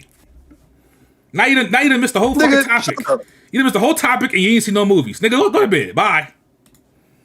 All right. We done spent so much time on AI. The Mafia Squad has to go to sleep because he got to work in the morning. He had to leave. Did he really? Why he didn't tell me that? He just sent it in the chat. I got to work. Why the fuck he didn't tell me that? Anyway, we done with the AI shit. We can keep going. Next topic. 2 more topics I got for y'all. Let me get to the movie reviews. We got a trailer. I think it was yesterday, y'all. We got a trailer for Supergirl. This is the next movie in the DCU. Thankfully, it's not being directed or written by James Gunn. It was directed by Craig Gillespie, I believe is how you say his name. And then it was written by what's her name? Anna Noguera, I think it is. Anna Noguera. Movie comes out June 26th. Millie Alcock from House of Dragon. She plays Supergirl. Jason Momoa plays Lobo. Trailer came out yesterday. Now, a couple things about this trailer. Hey, Alex, you're going crazy on the sticks. Pause. That shit is mad loud. Oh, that's me typing. My bad. He using AI right now. Supergirl trailer yesterday. Now, couple things happened. That took too long. Mafia had to leave. I know. I wish he would have told me. He didn't tell me he had to go to work tomorrow. But anyway, damn, what I was gonna say, y'all cut me off. Oh yeah, so there was some mixed feedback yesterday for the trailer, right? That I saw. You had people saying it looks like Guardians. It's slop. James Gunn making every movie like Guardians. It looks dog shit. Which, trust me, I'm all for James Gunn slander, but it's not fair because he didn't write or direct this movie. Okay, he did produce, but according to him, he's not taking the Kevin Feige approach, right? He claims that he's not giving, he basically said that he's giving creative control to his people. That's what he claimed. So if we're to believe that, we can't really blame him for how Supergirl looks. That being said, some people think the movie looks mid. Some people think it looks like trash. I'm going to say this right now. This movie looks 110,000 times better than Superman, and I will be seeing it first day of release. Supergirl looks way better than Superman, and thank God James Gunn is not writing this fucking movie, okay? I don't have to worry about butt jokes. I don't have to worry about shitty song drops. I don't have to worry about corny fucking, I'm a human too. I don't have to worry about any of that, right? Yeah, I'm excited. I don't know if the movie's going to be good, but if I'm going off the trailer, it looks way better than Superman. And that's all I have to say. What are y'all thoughts on Supergirl? Are you looking forward to it? Do it look mid to y'all? What do y'all think?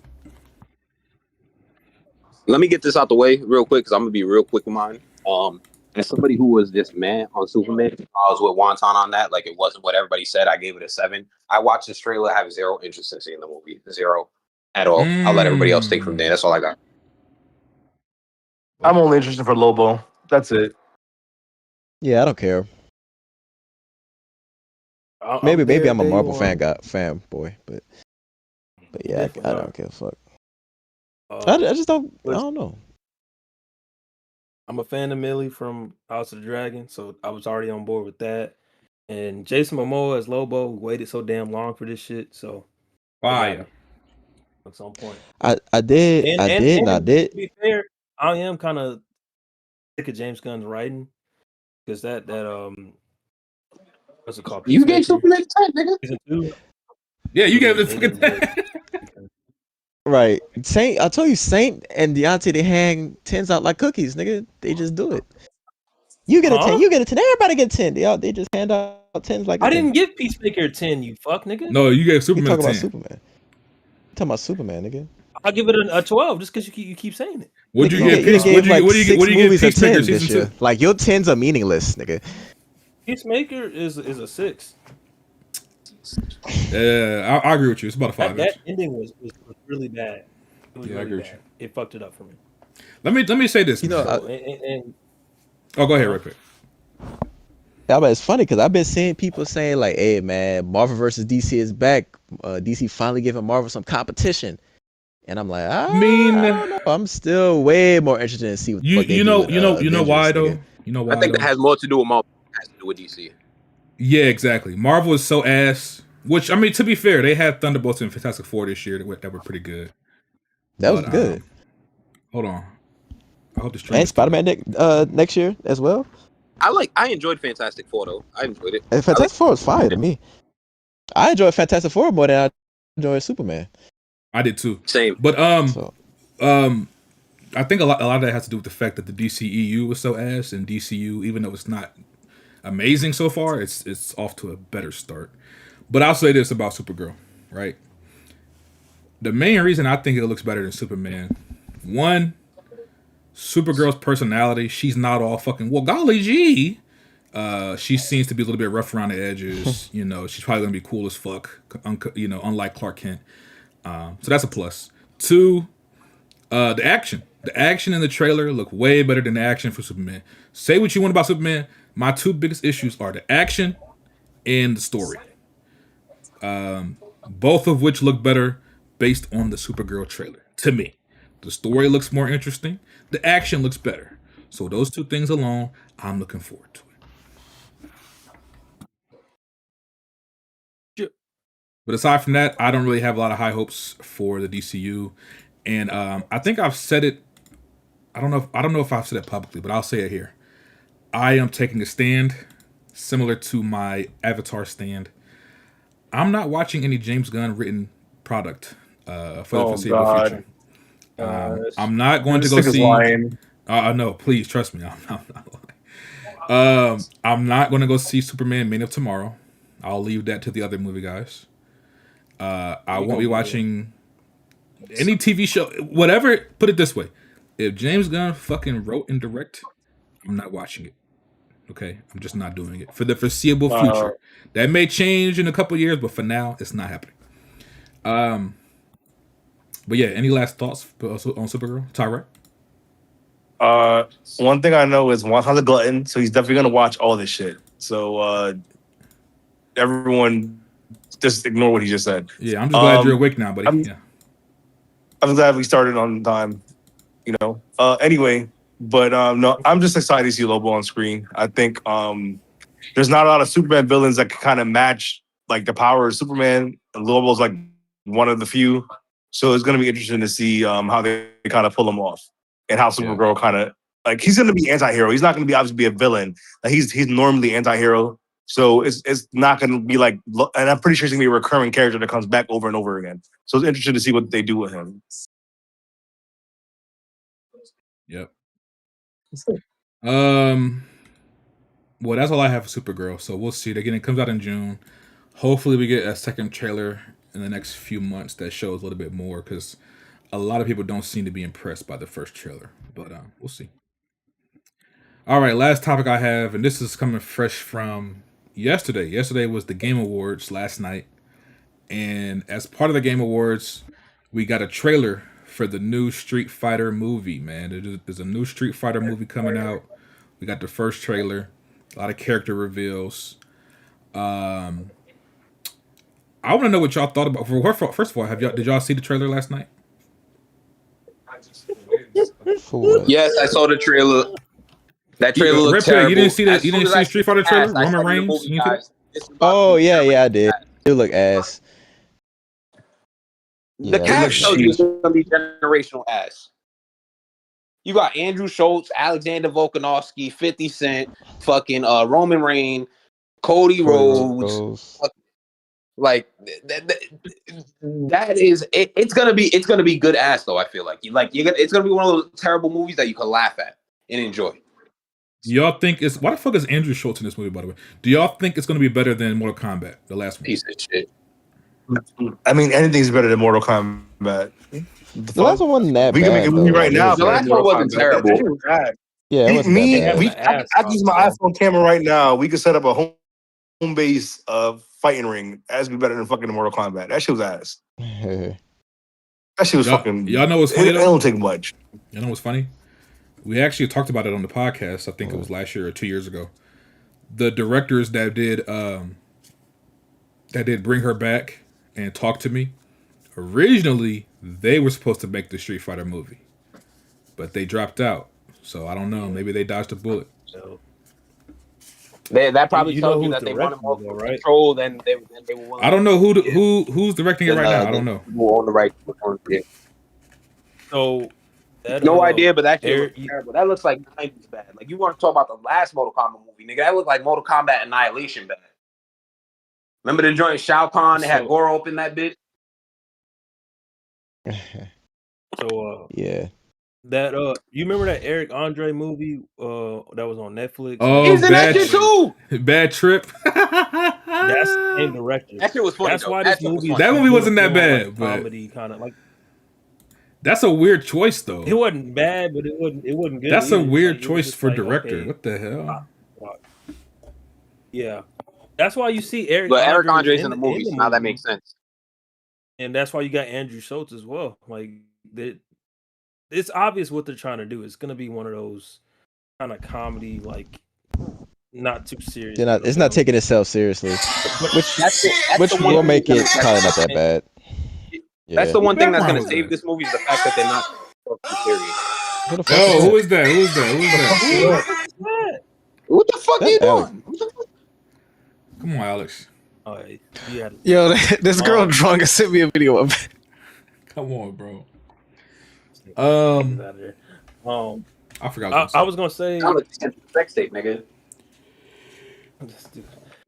Oh, I was gonna say Cody Rhodes and Roman Reigns. After seeing the set, because I don't know if y'all saw the posters, like the official. they were like, sexy to you? posters of each character. Oh god. No. I was just gonna say that was actually some on point. Like casting this, it's like the going from like the source material and like being as close as it can be. Like it doesn't look bad, but this movie's gonna be ass. Like That's they what took I. shots at Go ahead. Man, Andrew Schultz took shots at Mortal Kombat. I don't know if y'all saw. I saw that the clip. video. He said we actually care about. He said we actually care about y'all. He said they don't. I seen that. And the Kung Lao actor actually called him out. He said, we can fight right now." Honestly, they having the ass off both movies. And you know what? I feel like Mortal Kombat 2 might be a little bit better, even though it's ass off. I think that's gonna be better, bro. Because I don't like What is like- I don't like what's his name? I like the Keith cast of Urban. Street I don't Fighter, like him as Johnny Cage. I don't like him as Johnny Cage. I don't. Yeah, why didn't they go with the Miz? Like everybody thought they would. Like, what the fuck was that about? Oh, and Jason Momoa. I don't know if y'all saw his what's it called? He played God damn Akuma. it, I what's the think. name of the character? Not bro? Akuma. The other one. I forgot. No. Akira. Yeah, you're talking about Akira. Bro, the green Yeah, I don't know. the green nigga. Yeah. That's what I'll say about the Street What's Fighter. his name? Street Fighter, the costumes, the character design, the costume design. If anything else is ass, that at least they did a good job, I think, just from what we saw. Yo, 50 Cent looks so crazy. I'm sorry, He dog. does. This He is does. like He choosing to looks get diarrhea from Yeah, he He looks look old as hell in the face. Yeah, it don't look right. Yeah, 50 look old as hell. I don't like M. Bison's casting either. Like he's a great actor, but it just that shit that the poster looked like the original Street Fighter movie. M. Bison, like it kind of threw me the fuck off. Like I guess that's the vibe they're trying to go with. So I don't know. It's weird. All right. Well, I don't know if we got a release date for that, but I ain't gonna lie, I will not. Hopefully, make it any- gets It's not canceled. next year, right? They Yeah, finished next year. filming already. They wrapped up like 2 months ago. I will not make Yeah, any whatever. commitments to seeing. it. Watching this is like choosing to get diarrhea, dog. Like on purpose. Hopefully, Like, come don't out during watch a this dry shit. season. Hey, you still want to watch this shit? I'm not watching this shit whether it's boring or Come not. on, we That shit have be to, out. like- Well, it's one Tyrek, unfortunately for you, you have to watch it. So there's that. No, you have to watch. How about you watch it? Well, I the one that give out the assignments. That's your assignment, buddy. No. Wait, F all that. Wait, F all What's that, up? bro. Greg ain't gotta see that shit. He gonna fall asleep during the review anyway. Yeah, hell yeah. No, yeah. But F all that. It's I no gotta put you on time. charges again, bro. Because where's this Uh-oh. movie list you was talking about of you watching movies? Because you Ooh. buying like shit. You said you had like 50 plus or something like that. No, I Where's said I that have 40. list? I have 40 until like September. Don't worry, And then- Saint, because I already got something planned. Don't worry, Saint. Don't worry. Oh, Don't shit. worry. Let me fall back. Because you know the next pod we doing our end of the year list. So Yeah, don't worry. I got that all. I already got my Speaking of top that, 10 can I about say it. I something already real got my quick? top 10 Oh about no! Because don't even worry about it, Tyreek. On that next pod, we're gonna have you list every movie you saw because I want to know the whole list. Okay. Uh-oh. Yeah, I want to see how much. We're gonna And see how much movies you skipped this year, Wonton. and I want you to send Did you us watch? the. Did you watch? Wait, did you watch Bugoni yet? I'm the one asking the questions here. No, you didn't. You didn't. are gonna have to provide your ticket stub for each and every. Did you watch film. Did you watch Nuremberg? Provide your you ticket didn't. stub for each and every film. Get it together now. Let's see. Hey, Wonton. speaking about real quick, Wonton. Speaking about, and I know we're not giving our best movies of the year list, but I don't know if y'all got a chance to see Variety and Rolling Stones. That's the year list. Rolling Stone gave their top 10 of the year. Variety gave their top 20 of the year. Neither of those lists included Sinners on that list. And Yeah, fucking, especially Variety, you racist pieces of shit. Because y'all remember when fucking Sinners dropped and it was going crazy at the box office. What Variety dropped? Sinners losing money at the box office. They still ain't made their money back. Blah, blah, blah. That's some bullshit, bro. That's some straight up bullshit. And you already see the game they trying to play with fucking Sinners and all that type of shit. That's some bullshit. That shit pissed me off. Especially I hope it's Variety. sweep at the Oscars. Especially and shout out to Christopher Nolan for fucking going up there and giving Ryan Coogler his flowers and doing all that shit and talking about the movie and how great it was and all that type of shit, because the shit Variety and Rolling Stone trying to pull off before the Oscars is bullshit. That's straight up bullshit. Top 20 and Sinners ain't on it? Are you fucking crazy? Top 10 and Sinners ain't on it? Are you fucking crazy? Fam, there's no other way to explain it other than racism. Absolutely. No other way. But we'll talk about our top 10 next episode. But that's some bullshit, bro. Straight up from both publications. That's probably the best. That I don't understand how that's not in your top 5. Well, I digress. Yeah, man. Well, keeping it going. That's all the topics I had. We can get to the reviews. And one thing, Montan, I wanted to ask you about. Do you have any feeling about them doing switching the trailer for Doomsday every week for that new Avatar joint? I feel like that's nothing but a money grab. Just trying to get niggas in the theater to go see the next trailer. I forgot about that. You reminded me. Oh yeah, I can't wait for that. Oh yeah, I forgot. That's the reason they show up early, huh? Yeah. So a couple of things. Hold on, let me break it down. So a couple of things that came out recently. Some of the trailers you're supposed to be getting with Avatar, from what I understand, if you go see the IMAX version of Avatar, you'll get to see the first 5 minutes of. Well, I don't know if it's the first 5 minutes, but you get to see 5 minutes. 5 minutes of footage for the Odyssey that comes out next summer. It's already released on Twitter though, so if you just look it up on Twitter, I watched it earlier today. It looked pretty good.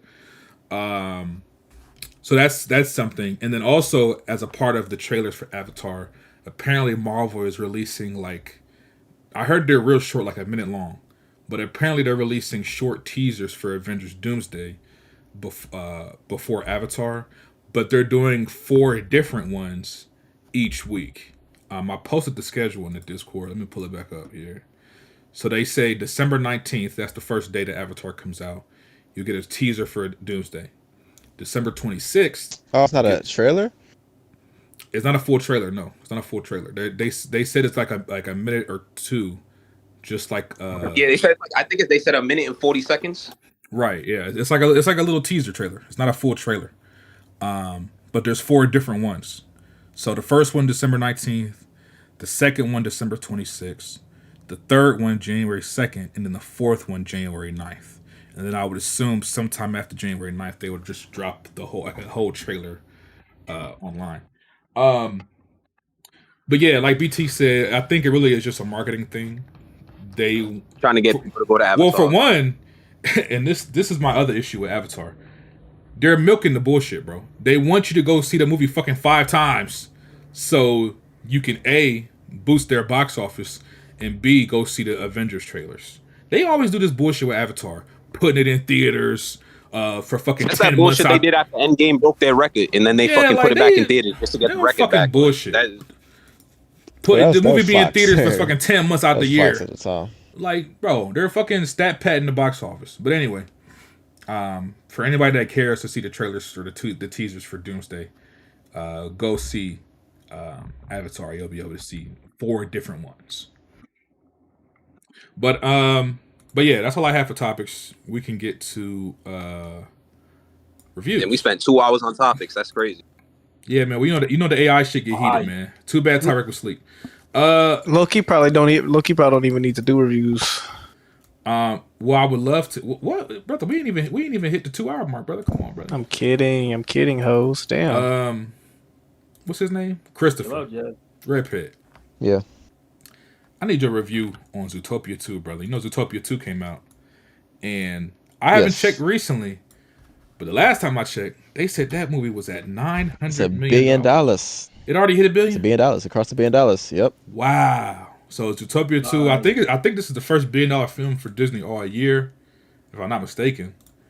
And I don't know the last time they had $1 billion. It had to been last year. Was Inside Out 2 last year? Had to been last year. But anyway, yep. Zootopia got 2. one.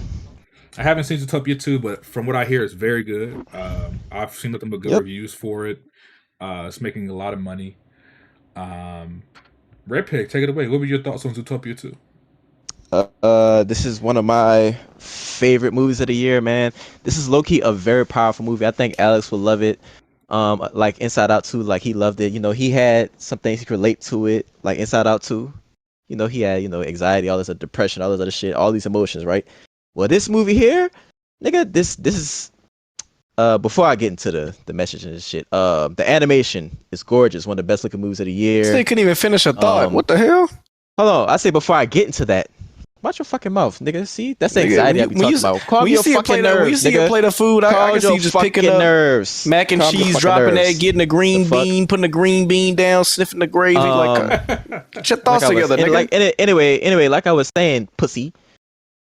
This is one of the best animated movies of the year, best looking animated movies of the year. Even though it has been a weak year for animated movies, Nezha 2, this movie shits all over Nezha 2. Story-wise, a better written movie, and this movie is funny. This movie is a very powerful movie for children. This movie teaches kids about propaganda, abuse of power, gentrification, and how minorities are used as scapegoats, like throughout history. And they do this very well in this movie. I really like it. The world of Zootopia is also very cool. You get to see the little winter part of the map. You get to see the swamp part, like the Louisiana part with the reptiles and shit hide out at, or like the swamp animals hide out at. It's very cool. The lynx, they're basically the racists in this movie, and the reptiles are niggas basically, and they do things to to get them out of there. It's very powerful, very powerful. You could apply this movie to a lot of Black history, basically, or really any history dealing with a minority. Very good movie. I gave this movie a 9 out of 10. Woo! One of the best sequels Disney has released in a while. Honestly, shout out to the animated studio, because this is Disney. This ain't Pixar or nobody. This is Disney.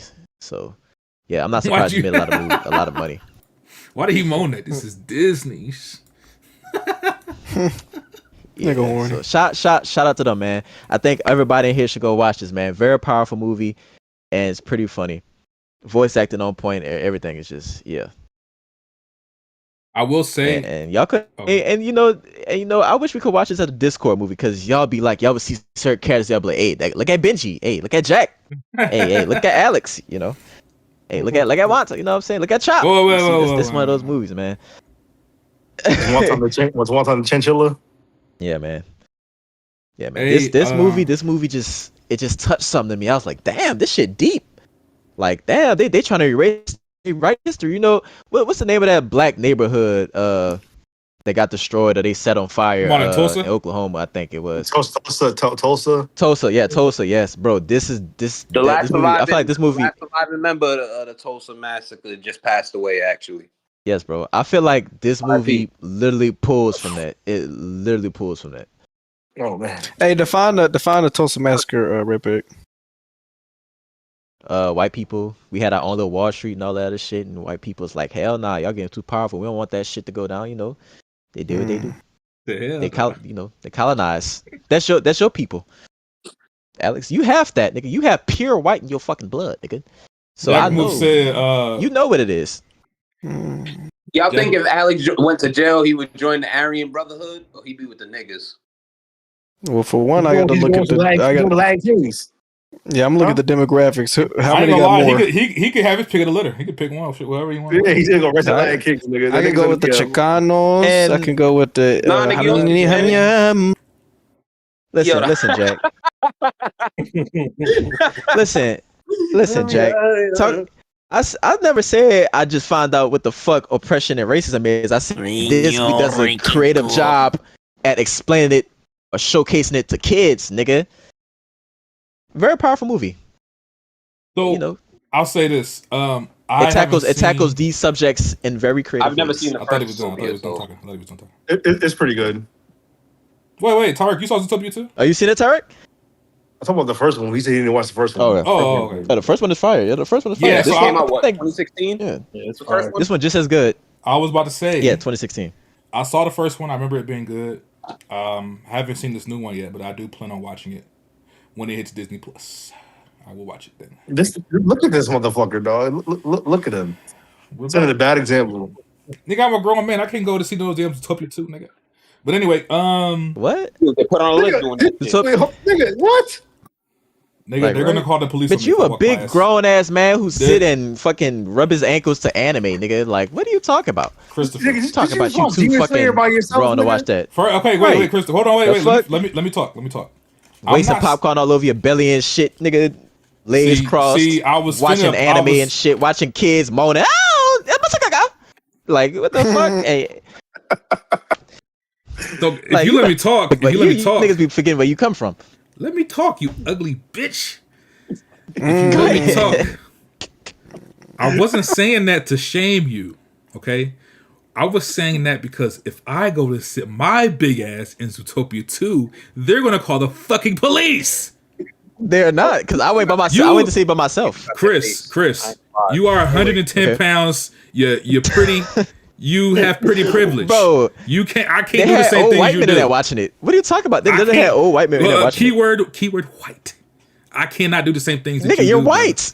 Nigga, just bring your handicap sticker with you. You be All straight. right. Anyway, Fuck, wear white teeth. They gonna think you Mr. Clean, nigga. see, niggas got jokes. Tarek, you laughing too hard. You're fired. Don't come back next time. Hold on, Tarek, you got some nerves. Leave on the fucking podcast and laughing at jokes, nigga. The fuck you think this is, nigga? The fuck? If anybody is on their best behavior right now, it's you, nigga. Cause you this close to getting replaced. Hold on, no. You this close to getting replaced by Larry in January, nigga. Nigga, of fact- you would have Harry Larry if you Matter of wanted fact, to, hold on, nigga. wait. Shut Matter up. of fact, Tarek, wait. Tarek, what's your email? You can't even say Don't worry. Don't worry. I'll get it. Shut up. All right, let's keep it going. Can I Thanks for get your this review of Red Pig. Zootopia 2 in theaters right now. Yes, sir. Hopefully it'll be on Disney Plus around February. But, Long time to be Porkins if he was in the movie. You on thin ice, bitch. Alex, are you there? Yeah, I've always been here, always be here, and I love the movie, guys. So, Alex, I know you saw a couple of films. I know you saw Wicked for Good. No. Did you see Wicked for Good? I didn't see that shit. Bro, Oh, I this thought is you the did. first time. No, yeah, this is the first time in a minute where I said enough. No, Enough. I fought with my mom. Yeah. Bro, I fought with my mom about Wicked 1, and her and my sisters were just in love Y'all got with the into an argument? soundtrack. Fam, I'm like, this ain't really that good. Like, this got more impactful, speak soul-wrenching on it, music speak on and it, notes speak on than it, this. I was speak on it, like, speak on it, speak nigga, on it, I speak like on the songs from Sweeney Todd more than I like the Speak songs on it, from this. speak on I'm it, like, speak on it. the soundtrack for Wicked is legendary. The way they singing it does nothing for me. I'm like, they could have just put this on Radio Disney, nigga. Like, this shit do not hit like It y'all don't, hit, saying. it don't hit like the Broadway. It don't No, hit. not It don't. that. It don't got no song, and it ain't got to be black people singing it, but it just don't hit. And my mom and I, Is weird as fuck. bro, my mom was literally making me watch in the living room. Like, no, watch this. I was having to watch videos of Cynthia O'Reilly. What's her name? Cynthia Erivo. Cynthia Revio. I was having to watch her. Oh, Yeah, you I talking was- my about, mom- you talking about Nosferatu? Yeah, my mom was forcing me to watch videos of her singing. I'm like, I never said they couldn't sing. It just don't do nothing for me. Like, the movie was cool and funny. I It don't teared evoke up in the emotion. movie. bro, I teared up in the movie because not only I was going through shit in life, but I was like, nah, this shit is lit. Like, bro, I'm seeing she's a great actress. All of that is still true. I just did not. I did not have it in to watch this. I just went in the mood, bro. That Wait, not in the mood. No, bro, I couldn't. I literally put the ticket in my cart and I was like, I just don't have it in me, bro. I don't have it in me for that bubblegum shit, man. I don't know, but I didn't see it. He thought I went and saw it. I thought Alex saw it, but I seen it. Yeah, go ahead, Rip. What were your thoughts on it? So what I will say, this movie is long as fuck, and it was just. I'm sorry, I didn't give this a rating because if I did, they was gonna be mad at me. Because a lot of people like this movie. Like if you like the second half of the Wicked play, apparently you love this movie. But a lot of people, if you don't like it, basically you're not gonna like this movie. And this movie, everything is worse to me. Like the song's not even hitting. The story itself ain't hitting to me. I just wasn't fucking with it. Me personally, I didn't even give a number rating. I just say this is not for me out of 10. That's what I said. Fuck. Wait, you didn't give it a rating because you were scared of the pushback? I said it's a not for me out of 10, nigga. That's what I said. You was really scared of the pushback. Wow. Listen, a lot of girls. This is a first. And I didn't want. Okay, well, can you say it on here? What you give it on here? We'll get to that. We'll for me personally, that shit was like a 4 or 5 out of 10. I ain't gonna lie to you. Nigga, I was falling asleep throughout. I brought my little cousin. She was excited to see it. Yeah, she loved it, but I didn't. I only woke up when they started singing. So okay, question. One thing is this one of the movies where real quick? Is this one of the movies where you can say objectively it's a good movie, I just don't give a fuck about it, or are you saying no, it's a 4 out of 10 because there are actual things that made this movie like not fun to watch? It's like me personally, the acting wasn't really to me. It's on that like that Nick Jr. kind of acting to me, like Ariana and Cynthia Erivo. They it just wasn't doing it for me. This is like basically a stage play, you know what I'm saying? Like over the top, you know, not really for us movie guys is what I'm saying. But can I ask what I'm you saying, a question? Oh, my bad, Red. Go ahead. Oh, but what I will give this movie credit for is the little CGI that they did use and the set design, the costume design, all of that is really, really well in this movie. You can see that there's money behind this movie. I will say that. Yeah, the core story is I didn't fuck with it at all for real. The new songs didn't hit. Yeah. Any comment on too fucking long? Any comment on how they acting in real life, or niggas are awkwardly watching them have a relationship? Yo, Alex, that's what I was about to ask. Shit. I'm not Cynthia a and fucking Ariana. If I was into musicals and I saw that press run, I would not want to watch that movie, bro. That's some weird ass shit. I'm not gonna lie. You mentioned that low key, bro. I'm telling you that now that you mention it, that attributed to me not wanting to see the fucking movie. I was getting annoyed. Like every time I saw it, I just got annoyed. I don't even know the last time a movie annoyed me by the press run. Bro, I was sick of seeing it. I guess they close to some shit. Almost, honestly. Bro, that's crazy. The promo run wore me down. I literally got sick of seeing the movie. Now, what's that shit, Alex? They did a little musical thing right before the movie came out. The Wonderful Night, One Wonderful Night, and I will say, Cynthia and Ariana Grande, that bitch can sing. That bitch can sing. See, Alex, when we talk about musicals and shit and people with strong voices, Alex like to discredit Cynthia Erivo for not having a very strong voice and like one of the strongest voices of our generation. He didn't say she can't sing. He's saying it don't do nothing. He said he don't respect her range. He was like, she not up there with some of the greats. That's what you said. That's literally what you said. What I said. I never said. He was like, I don't like that she don't sing R&B. She only sings classical and play shit.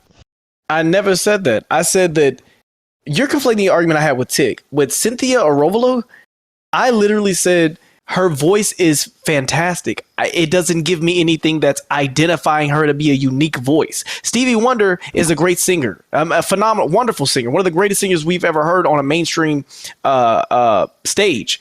There are other singers that you could probably come up in the fucking random parts of Mississippi that sing better than Stevie Wonder. But what Stevie Wonder does is it's his voice.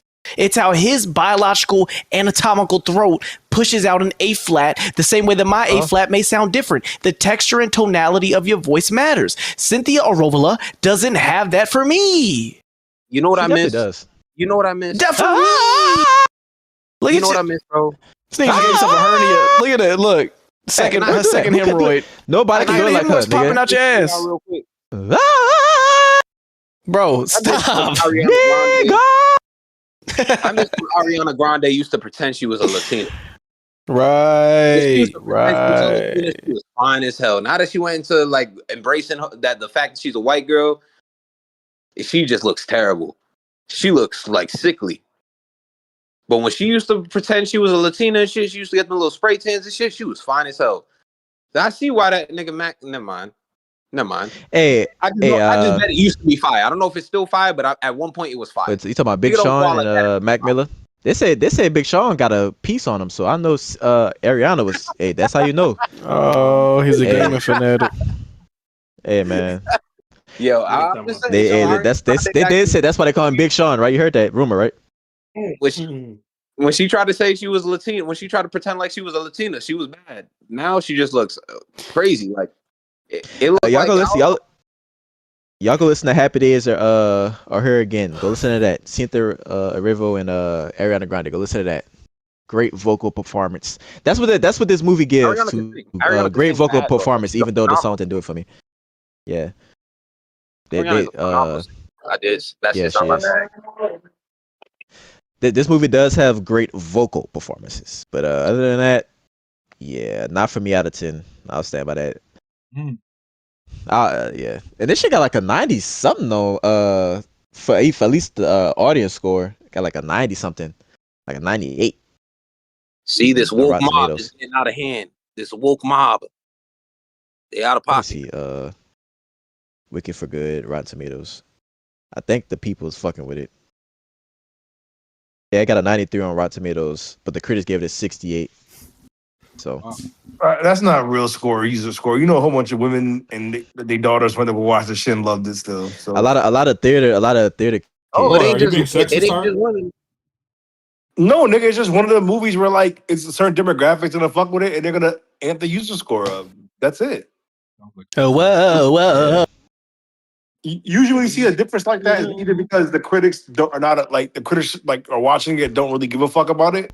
But for the user score and the critical score to be complete like two fucking separate things, it's usually because it's being amped up by a certain audience or demographic, and it's probably women and their fucking daughters. Yeah. Hey, BT, think this was some of the greatest shit ever. BT, would you be Alphaba for me? Excuse me. You said what? Alphaba. Would you be Alphaba? Would you be Alphaba for me? What the fuck is that? the green girl. Would you be my Alphaba? I haven't seen the movie. Alex, I could be Alphaba because I'm black. The last musical I seen was The Sound of Music. You didn't watch Willy Wonka? You didn't watch The Wiz, bitch? Fire. Willy Wonka. That's a musical? Willy Wonka's a musical? Yeah, that's technically. I didn't see it is a musical. I didn't see the one with Timothy Chalamet. I didn't see the one with the wigger. I have no interest in that Timothy Chalamet. That was fire. Telling me Charlotte. That's crazy. We had a whole argument. You don't like Timothy? Remember that? I like Timothy Chalamet. I think somebody was hating on that movie.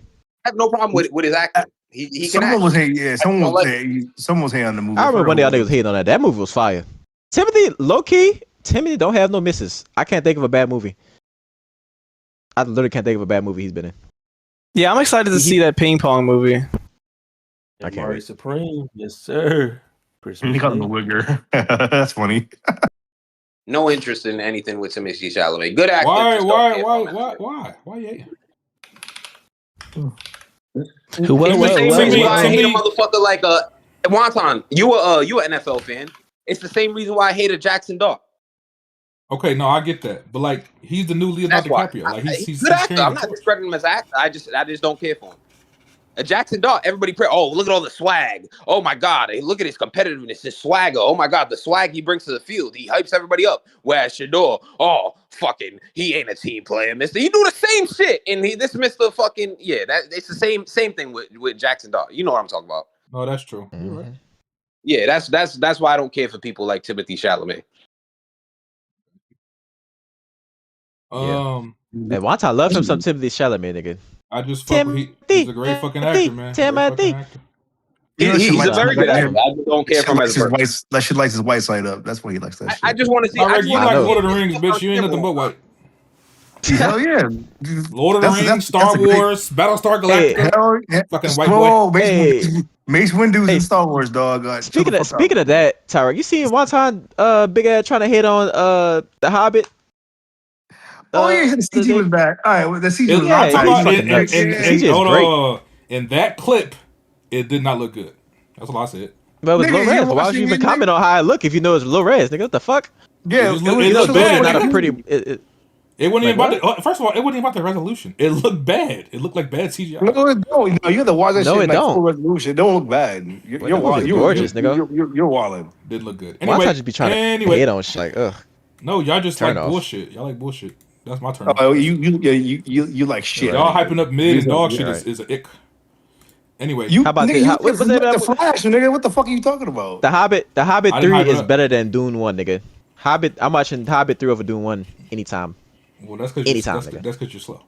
Now that you're done with Wicked, we do have to get back to Alex. Alex saw the Jujutsu the Kaisen JJK movie. Yes, the Jujutsu Kaisen compilation. Yeah, so it was cool.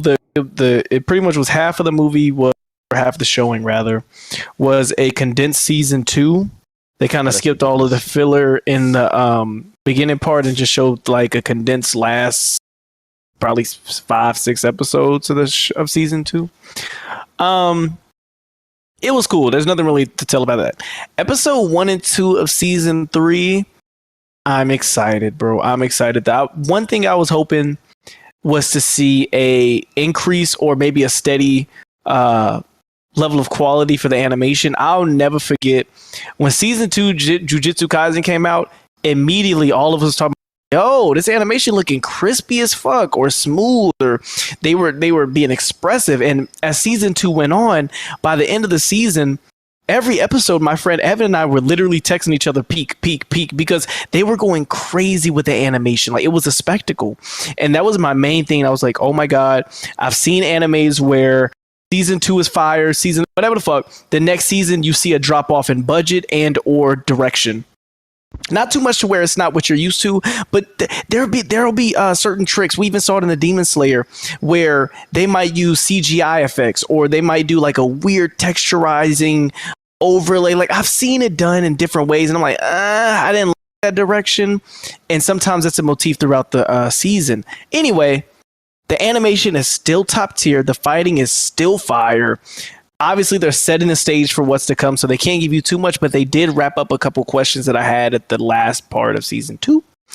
I'm excited, man. I really can't say too much to give away the story, but our favorite characters are there. There was one part of the movie that made me kind of realize that I don't think I like dub. This is the first time I've seen an anime movie dub. I saw Chainsaw Man and I saw Demon Slayer sub. And what I liked about that is that nobody was like being overly dramatic. Like, I'll give you an example. First 5 minutes into the movie, they're doing like a recap. This girl, I don't know if she like real deal cried or if she's being dramatic.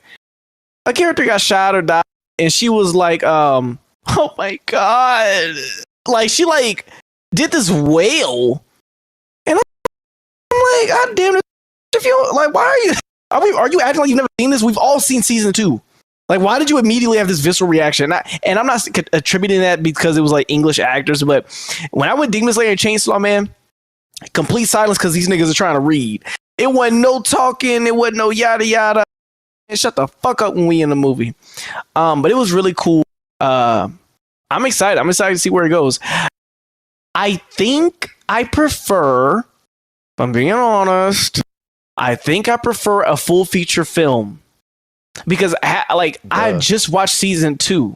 Well, some people don't want to wait a year or 2 years for one movie and then they don't get a season of a TV show. Some people want to have that slow roll of story.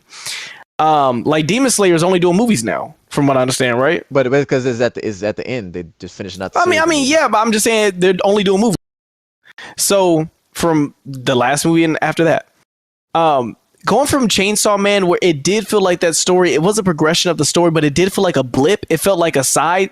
It felt like when I left Chainsaw Man, I didn't think I'm ready for season 2 or 3. I just felt like I just watched like a one-off. So I think I do like the feeling to know that what I just saw is going to be continued rather than feeling like, all right, what are we going to do now?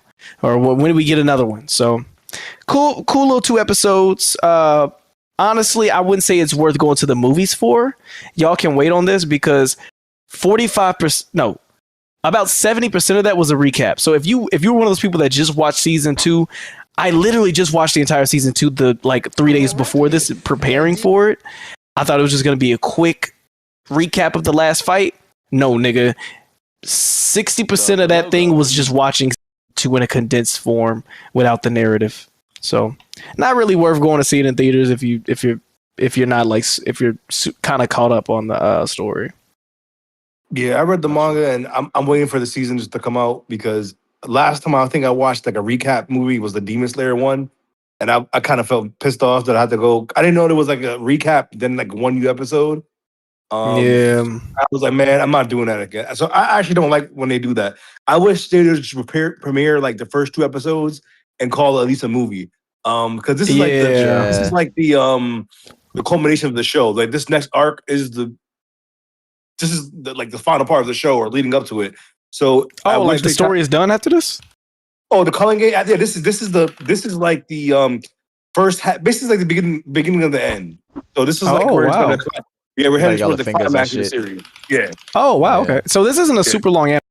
No. The manga's been finished for like a year and a half now. So, okay. Yeah, cool. Yeah. Man, I think I got Attack on Titan and other animes that just seem to go on forever. That it's like I struggle with like being told, yeah, you know it's about to end, right? Yeah, but the thing, at least you missed the spoiler because JJK has been spoiled the hell throughout the years. So if you were like on social media, like you found out. I've seen a lot of spoilers. So don't. Yeah, you're good now because no one really cares about the series like that because it's over like with the manga. So you won't get spoiled by it. But yeah, it's still good. Like still watch the seasons and coming up, but just know this is like the culmination of the show. Like this is it. Oh my god. I was going to ask you something about this, but I forgot. Hey man, Chainsaw Man is better than Jujutsu Kaisen. That's all I'm saying. Salute to Alex though for watching that. Whoa. I don't know if I agree. You don't have to agree, buddy. Because Chainsaw Man was the better movie. Now let's talk about that. The movie was alright, and I ain't care for the anime, so I don't really give a fuck about Chainsaw Man. Don't like, bro. Y'all be, bro. First of all, Tarek was hyping up Solo Leveling every week. Peak, this episode is amazing. This episode is amazing. It was. That's anime of the year. All you see is the nigga whooping niggas in 15 minutes with no damage. Solo Leveling is overrated. Yeah, nigga. And then you got Red Pig hyping up fucking My Hero Academia. Oh my god. No. That season was fire. Solo Leveling was hyped by everybody. I don't know what y'all was seeing in it that made y'all niggas feel like this is fire, dog. That shit was fire. It was cool, but y'all was like, I was gassing it. Against and King fire. I don't give a fuck anyone. Nigga, Solo Leveling. They took the shit from JJK and put gas on it. Like, no. This is it's one of the animes where like the main characters overpowered. Y'all don't watch like a lot of isekai anime. Do I watch Unga Bunga? No, I don't. I don't watch Unga Bunga. Nigga, yes, you do. You are Unga Bunga anime fan. Nigga, yeah, you do. If you watch everything dub, you are Unga Bunga. You watch everything in dub. Tarek, why do you create false narratives? I'm not Red Pig. I don't watch everything dub. Nothing wrong with everything in dub. I'm not saying I'm not saying there's anything wrong with it, but I don't like when y'all make up false. Tarek literally just pulled that out of his musty ass. I don't watch everything dub. I watch Demon Slayer in Japanese. I watch what else would I watch Chainsaw Man in Japanese. I don't even like the dub of Chainsaw Man. I don't Jujutsu Kaisen Japanese. I don't like the dub of Jujutsu Kaisen. Like, what do y'all be talking about? It'd be making. I could have sworn Wonton said he watched dubs. I never said that. I watch certain dubs, sure, but I thought Red Pig was the only one that probably watched. Yeah, that's Red Pig. You watch My Hero dub. You're fucking insane. Yes, that's one of the ones that I watch dub. You're fucking insane. That shit's ass dub. The reason why though is because the reason why is because when I first When I first got into My Hero, it was the dub, so I just stuck with it. But anyway, thank you, Alex, for your thoughts and review. Yes, sir. I do One want thing to I say gotta that do is I'm gonna make a conscious effort to watch more animated movies in 2026. Y'all know my feelings on animated films. I'm gonna try my best efforts to go and watch some animated films in 2026. Right, as your pussy get wet and What? clenched for scary Huh? movies. All right, why all that please got to Excuse happen? me? toughen up. Why did I escalate that? Yeah, what? Oh, I'm What? just saying, niggas. Yo, what just did trying to Lil shit on Uzi animated say? movies. And she's fucking That and nigga- sucking me, and she's out of her You mind. can't say that about me because I'm the nigga who came in here and said I cried to a Put your pussy lips on live. What you cried to? A documentary? That's different though. Did you get cut off? No, I think he threw his mic off the balcony again. But yeah, Nah, anyway, y'all can't hit me. we can hear you now. Oh, I was like, bro, I'm the nigga that come in here and say I cried to an Aubrey Plaza movie, nigga. I just, with animated movies, I have to adjust my eyes. It's been a long time. So when I try to watch some animated shit, it's like a adjustment. I gotta get reacclimated. That's all. You gotta turn I ain't your got brain down. I get you. movies. You gotta put it on red pig He mode. said I gotta act like Red Pig, put a thumb in my butt and just open my mouth and watch it. You think that's funny, Wonton? The fuck? You think that's funny, Juan? Hey man, it's a room shaker. All right, let's keep it going. I'll let We you almost have done. it. We almost done. Saint, do you want to talk about Kill Bill, the whole bloody affair, Saint? Yeah, man. Oh I my did watch. God. I did watch that. So Well, you did. Honestly, yeah, I watched that like last week. What the fuck? You saw it in theaters? Two separate movies. Yeah, I didn't know we were reviewing it because it's an old movie. Well, you didn't even two say you movies, saw yeah. it. I didn't know you saw it. Yeah, nigga, I watched the whole 4-hour shit last week.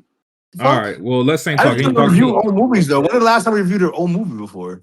Well, this is an event, but It's repackaged and they're putting the two movies together, so it's different. It might flow different. Put it this way. I want to hear your thoughts on the presentation. Do y'all think it was worth it seeing in theaters, sitting for 4 hours? I want to hear that type of stuff. So, Saint, go ahead. What be your thoughts on experiencing Kill Bill, the whole bloody affair?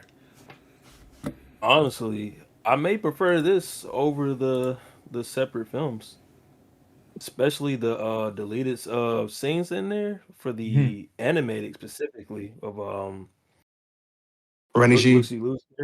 Yeah. Oh man, there's a whole arc where I'm like, yo, that there's multiple things throughout that that short film. It changes the narrative of the movie. I'm like, hold on, bro, what the fuck? Like it was worth it. Like it didn't feel like a 4-hour film, and that intermission was well needed too. It was like I want to say like 15 minutes, maybe less. So saying it was an intermission between the first movie and the second movie, or did they like try to blend that shit together to make it feel like Yeah, one? it was like right when the first movie ends, it goes straight into intermission, and of course the ending's different. You know, a certain spoiler that wasn't supposed to be, because Tarantino never wanted to break the films into separate parts. That was Weinstein that wanted that. Because the runtime was fucking crazy. Yeah, the runtime's crazy. It wouldn't have worked back then, but I think this was totally worth it if you're a Tarantino fan. Honestly, the audience reaction too was pretty cool because there were some people that just thought it was just the two movies put together. They didn't know it was a whole different version. But yeah, I think it's a superior cut. Honestly, totally worth it. Would I do it again? Probably not, because 4 hours is crazy. And I will say I didn't stay for that Fortnite short film. I can care less about that. Like I'm not watching a Fortnite film. Like This shit was on YouTube anyway. oh, I bet. All right. Yeah. I liked so I never got why so there's a scene in the first movie when they fight the crazy 88s that was in black and white, and it's not in black and white no more. So I think back then it was because of so much fucking blood effects and shit like that. Yeah, it would push it NC-17 back then, but I guess it's fine today. Especially after all the you know the body horror or whatever we've had since that movie came out in 2004. So that was interesting to see. And the animated part, I always thought I was a little kid and I watched that movie. I was like, yo, that animation was fucking fire. And we kind of like even though it was only like 5 minutes or so, or even less than 5 minutes, it was beautifully animated. So seeing the extra scene with her like murdering the well, if y'all watch the movie, yeah, if we watch the movie, like you see that she only murders the boss. You don't see her murdering a dude who actually killed her father. So you kind of see that in this movie. So that was interesting. That's pretty much the only few changes. Everything else is pretty much the fucking same. And the intermission part, they kind of made that flow a lot better. It's one of his better movies. If I had to like rank all his Tarantino's movies, I feel like Kill Bill is probably in the top half of it. Especially because, you know, I think it's the only one he's done a sequel to. So, and technically I know it's one movie, but it's technically a sequel or a prequel, whatever you want to call it. So, it's interesting. He hasn't done anything like that since. So, and I don't think he's gonna make another movie again anyway. I think he's making one more movie, he's done. But I feel like Well, at the end of this, digging his own grave right now, if y'all been paying attention. oh yeah, that too. Yeah, he's probably not gonna be able to make another movie anyway. How old is he? I don't think he's that old. I think he's in his 60s. Bro, what are you doing? What are you doing? And a bunch of stupid shit. He's basically talking shit about other actors. Remember He's talking about shit about all these actors. He's Paul talking Dano, about yeah. because they align with his worldviews and all this type of shit. Yeah. Yeah. Yeah, but I thought it was good. Again, like the movie was a classic when it came out, and it's still a classic now. But I'm not sure if I want to sit for 4 hours in theater. I'm glad it kind of. I'd rather watch it how I did back then, Kill Volume 1 and Volume 2, versus watching the whole fucking 4-hour cut. I think that was kind of excessive. And also knowing, like, if I would have known they had the 4K release, I probably would have never went, because it is. It don't feel like 4 hours, but that takes up your entire day, bro. Yeah, whoever edited the movie back then to split it in 2 parts, yeah, they did a good job doing that. So with trailers and intermission, how long was it? You said it took up the whole day. Was it like 5 hours altogether? Ooh, There's no commercials. So yeah. The thing is, it's just straight through. It's just that you're sitting in a seat for a long time, and yeah, you can get up during intermission, but to me, that's still part of the time you're at the theater. You know, even though they give you a break, your break is at the fucking theater still. So you're still fucking physically in that place for 4 hours. I'm not sure I want to do that, because Avatar next week is 3 hours and 15 minutes. And that's without the trailers. And you damn well know they're going to have 45 minutes of trailers on that fucking movie. So we're about to be in that movie for 4 fucking hours. I haven't left the movie at 11 p.m. in years. Well, who's watching it? I'm no one's gonna watching Avatar? Yeah. So I'm watching this at 7 o'clock. And I'm not leaving the theaters till like fucking 11, dog. That's going to be fucking crazy. 11 o'clock? I'm going to go there to watch that Avengers trailer and leave. I'm gonna watch the movie, dog. I mean, those movies are mid to me, but they're still beautiful movies to watch. You know, Saint. Yeah, I'm gonna go watch it. You know what's funny, Saint? If I actually cared about Marvel like I used to, I would probably do that. But there's no way in hell. There's no way in hell I'm gonna go sit around. $18 just to watch a trailer? Nigga, I have AMC A-list, brother. So what you talking about? A-list, brother. Wait, you get then on top A-list, of you that, get the 3D? Popcorn pass. Yeah, bro. A-list, you get all formats included. Well, because I'm switching to A-list because there's no Cinemark in my area, so I will be A-list. Hold on, Cinemark charge you for the high formats? Cinemark, if you're free ticket you get every month, if you want to watch it in 3D or XD, which is like the Dolby whatever version of theirs, you got to pay a surcharge. Like it's like $2 or $3. Hell no.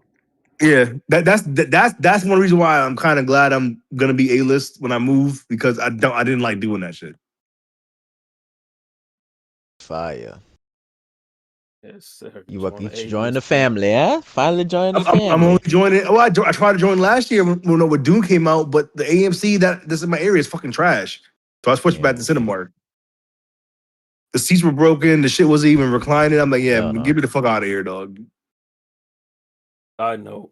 The shit be kind of embarrassing when you like walk into a movie late or something, or you just like adjust your seat and that must be loud as fuck. You just say, Yeah. Nah, they didn't even have reclining seats in that. I was watching Dune in there, I think in Dolby, and it's one of those theaters that they didn't remodel. So I was like, dog, why the fucking theater I'm next to is not the remodeled one? And they're not remodeling it to like the.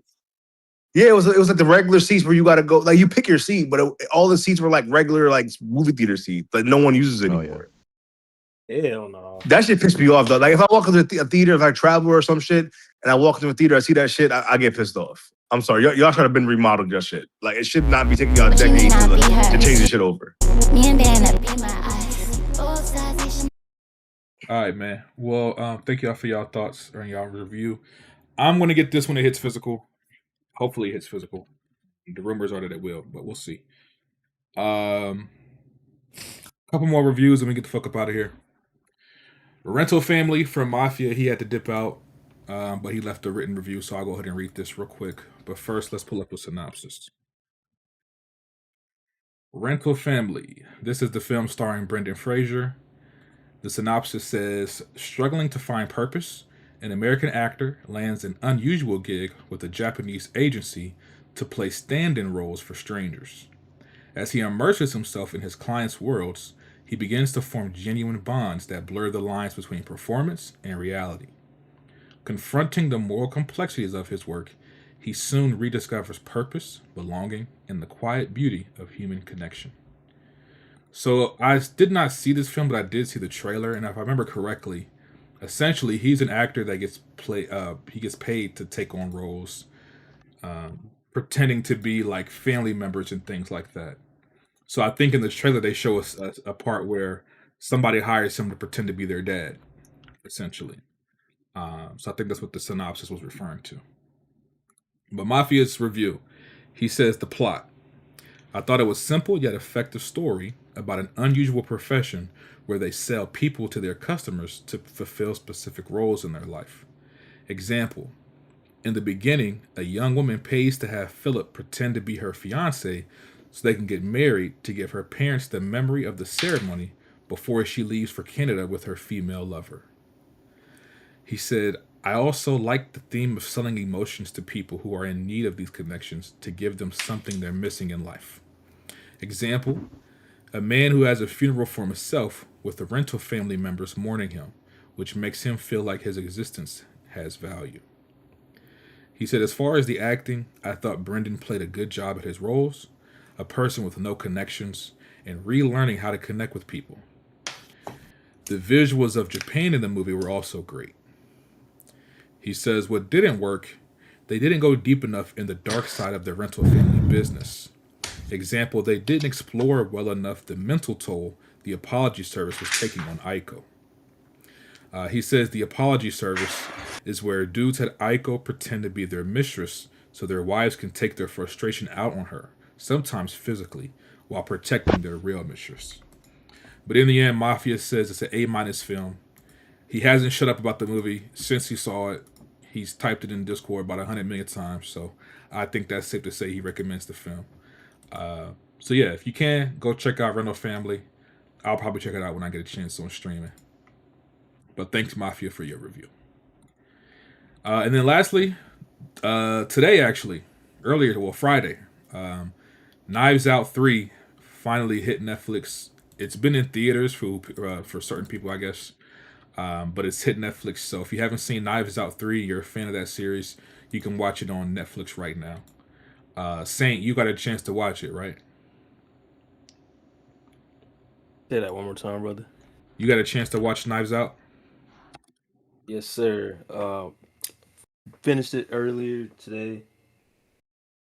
I'll say as of right now, I got Knives Out 1, then 3, and then Glass Onion at the bottom. Really good film. The only like nitpick I have is the plot twist fell flat for me. And it's just a certain thing that a character does where I'm like, okay, come on, that's a little goofy. Other than that, the cast is on point, the chemistry is on point, and there's one certain scene and it's starting to like go viral already that Brian Johnson, he be cooking, bro, when it comes to like tone shifts. Didn't know he had it in him to do that. Just on point. And the lead that they got, so Buddy from Challengers. Which I think they also were trying to get him to play James Bond. I think he was like on the list or something like that. But Hell no. overall, I know why you say hell no. I'm not mad at it. Them big ass I wouldn't ears. want him to be that. He's a good actor, and he did like his role. He's a good actor. pretty You know much on James point. Bond. Yeah, no. Josh Brolin, he been on a run this year. He been on a run. Every film he's been in, on point. There's a lot of comedy as usual, and I won't spoil, but there's a line where Ryan Johnson took some shots, and oh man, he petty. I give the film an 8 out of 10. I can't say nothing else without spoiling the film. Y'all go check it out. It's definitely worth the watch. One more time in order. Where do you rank the films? 1, 3, 2. Okay. That's what I bet hear you- from most people who watch the other three. They put the first one and the third one, and everyone does not like the second one. So Bro, I I forgot don't who it hate the was. second one. I I just think actually like the Janelle, second one more than I like the third one, to be honest. Yeah, no. I forgot who I was talking to, but I that told him I didn't like the second second one that much. I'll They explain said why it was when the it best gets one. my turn. I didn't know you saw it. I didn't know you saw it, BT. I put it in the chat earlier. Oh, my bad. I don't know. Okay. So go ahead, BT. Yeah, what you thought? Yeah, so I'm not gonna lie. Somebody was a big fan of the first two movies and literally just came back from a murder mystery dinner. I went to a murder mystery dinner for the first time in my life a week ago. Alec, you know about this? It was supposed to be set in the 1920s. It was fun. It was a good time. Oh yeah. And everything like that. So it was dope, like watching this after post murder mystery. I thought obviously a great cast, very well acted, very well shot. Ryan Johnson's a great director. I mean, you had some phenomenal actors in there. Obviously, everybody knows what Daniel Craig does when he's Benoit Blanc. Glenn Close was great. Josh Brolin was great. Mila Kunis still looks good. Jeremy Renner was good in his role. Kerry Washington, like I thought everybody acted well within the movie. This was actually the first of the three, and this is why I kind of one of the reasons why I don't rank it as highly as the other two. I was actually able to guess what happened relatively early too, like right after the murder happened, because obviously the murder in every movie, that's not a spoiler that somebody dies. But right after it happened, I was able, and I said, "Oh, this is what happened," and I got about 90% of it right. Because there was some other twists and turns and things like that. But it wasn't the fact that I was able to predict it. It was more so the ensemble. I didn't feel as attached to the ensemble, regardless how well it was acted. I didn't feel the energy from the ensemble that I did in the first two movies. I really enjoyed the ensemble in the Furs, Knives Out, and then in Glass Onion as well. I really had a good time. I thought the comedy was better in the first two movies as well. I'm trying to think about who was in the last two movies. But because I didn't go Janelle Monáe oh yeah, I thought Edward Norton was great in Glass Onion. Dave Bautista, Kate Hudson, Janelle Monáe, like in Glass Onion, like that's what sold Glass Onion for me, was just how great the ensemble was. Like there was a certain chemistry amongst the cast that I didn't feel was there with this movie. That really allowed me to enjoy the movie even more. But it's not a bad movie at all. I gave it a 7 out of 10.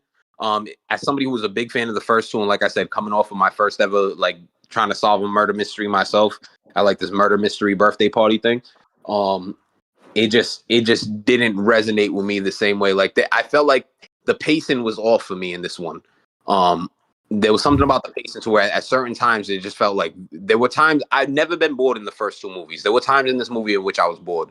One thing I did like about this movie was the commentary around the church and how they relate that to modern day. With everything that goes on, particularly with the Republican side and about church and how they use the church and Christianity to fuel hatred and fuel division. That was a heavy theme in this movie, which I appreciated because that's something that obviously is prevalent today. But again, there's nothing like from a technical standpoint that I could really nitpick at this movie about. Like I said, the acting was well done. It was well shot, well directed, well written. But the chemistry amongst the cast is what separated it from the first two movies for me, where I felt like there was a really good chemistry and everybody worked well off each other. Whereas in this movie, I didn't feel that same connection with the ensemble. But all in all, definitely worth the watch. A fun movie if you're a fan of the first two. If you're a fan of murder mysteries in general, whodunits in general, definitely worth the watch.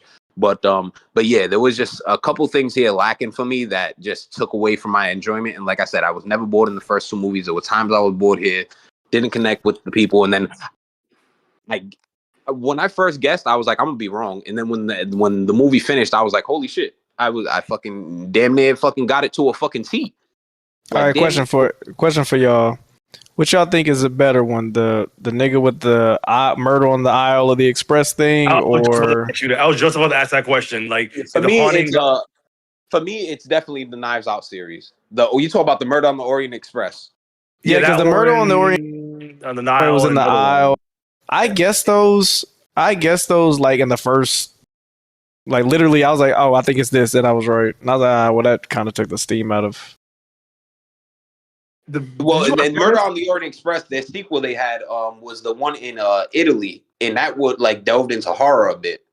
Yeah, that was. But I didn't like that. I didn't like that one because it had I didn't like that. It was like some ghost shit, and I'm like, well, that's not really fair. The Venice Yeah, one, like, yeah. That was the Venice one, and then I like the Nile one, even though the Gal Gadot was in that shit. She was ass. Facts. Oh my gosh, she was ass. Yes, bro. Champagne to fill the Nile.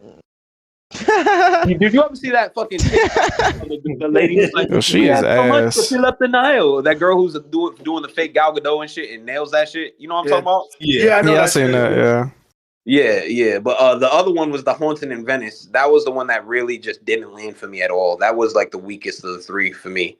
I haven't seen the first one. Like I've seen all three of them this summer, and I like the first two. The last one was definitely the weakest one. The Haunting in Venice was definitely the weakest. Yeah, because they try to introduce a horror element to it, and me being a horror guy, it just did not hit at all. Like, and that was very, very fucking boring for me. I had to finish. That's one of the few movies in a long time that I had to stop and like finish it because I just couldn't get through because I was bored. The other movie I could think of off the top of my head that did that for me was The Phoenician Scheme, where I was just so bored. I was like, yo, I gotta. I like that movie. Then we almost made my top 10, but I don't think it's gonna make the top. Phoenician Scheme fire. I said that on here before, so that's not like breaking news or nothing. But yeah, Phoenician Scheme was one of the movies that just bored me to tears. That I had to finish it in 2 parts.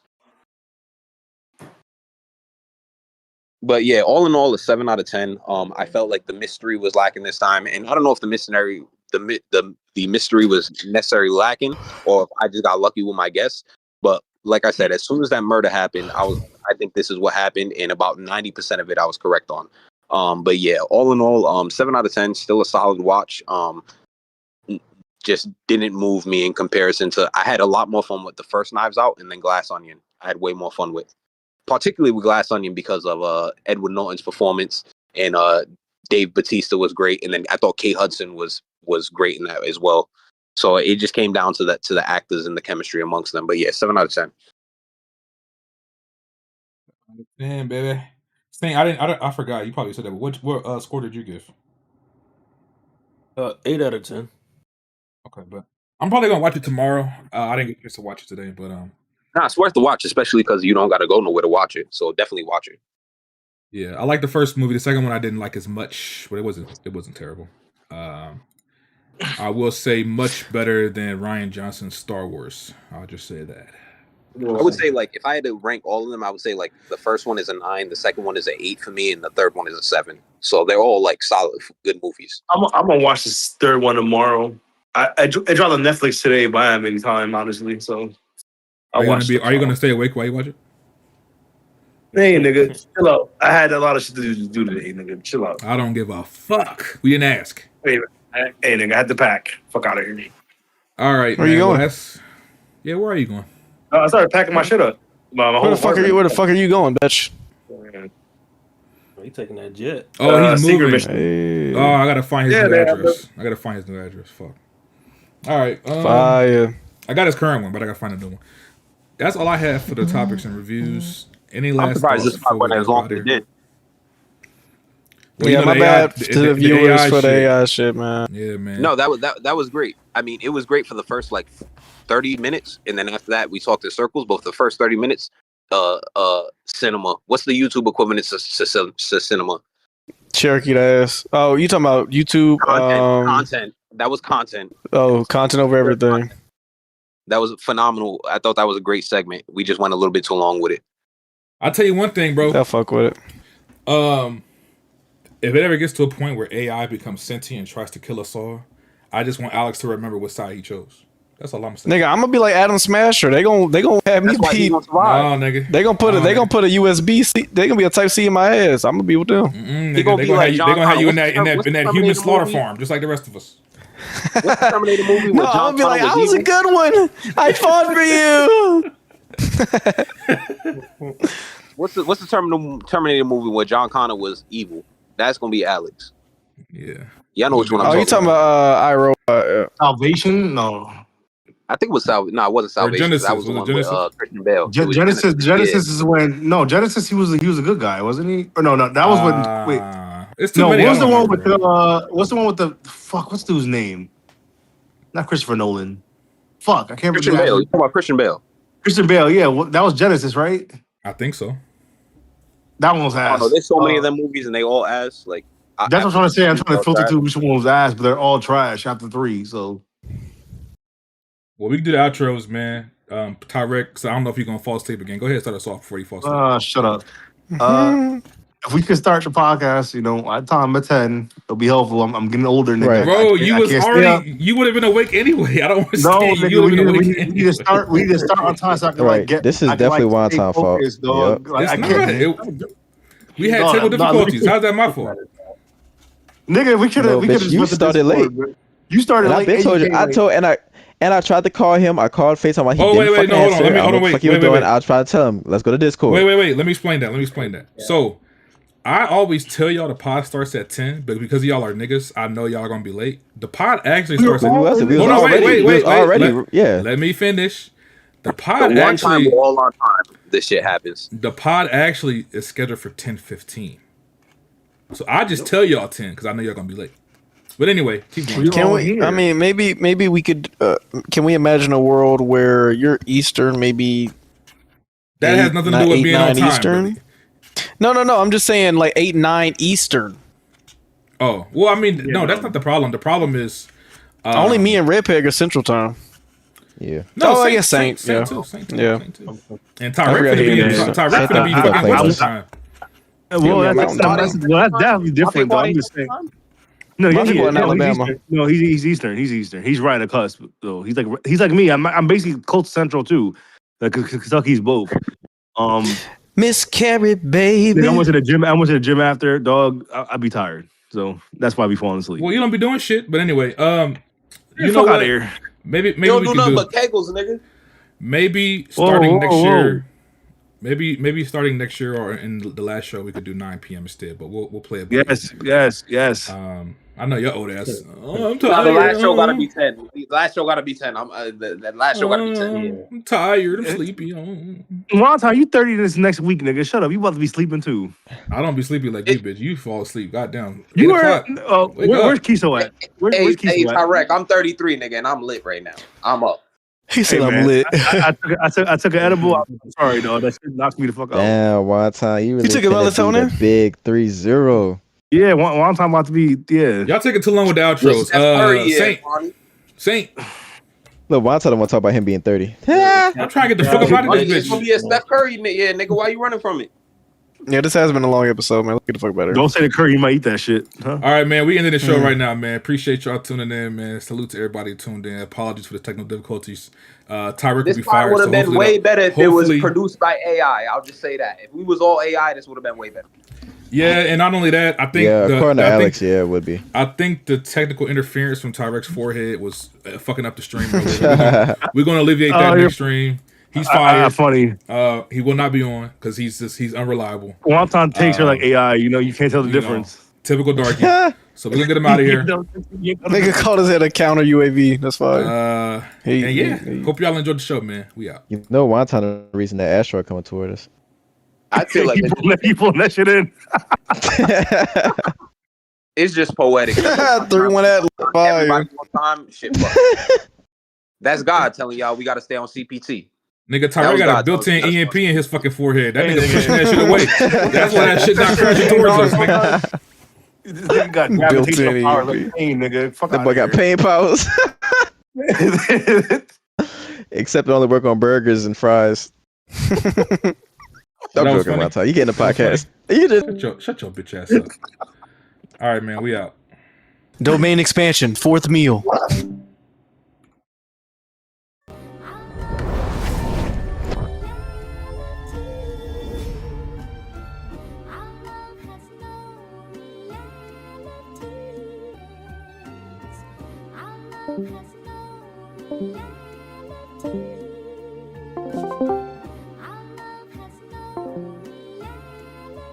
Yo, Crino, this one heat.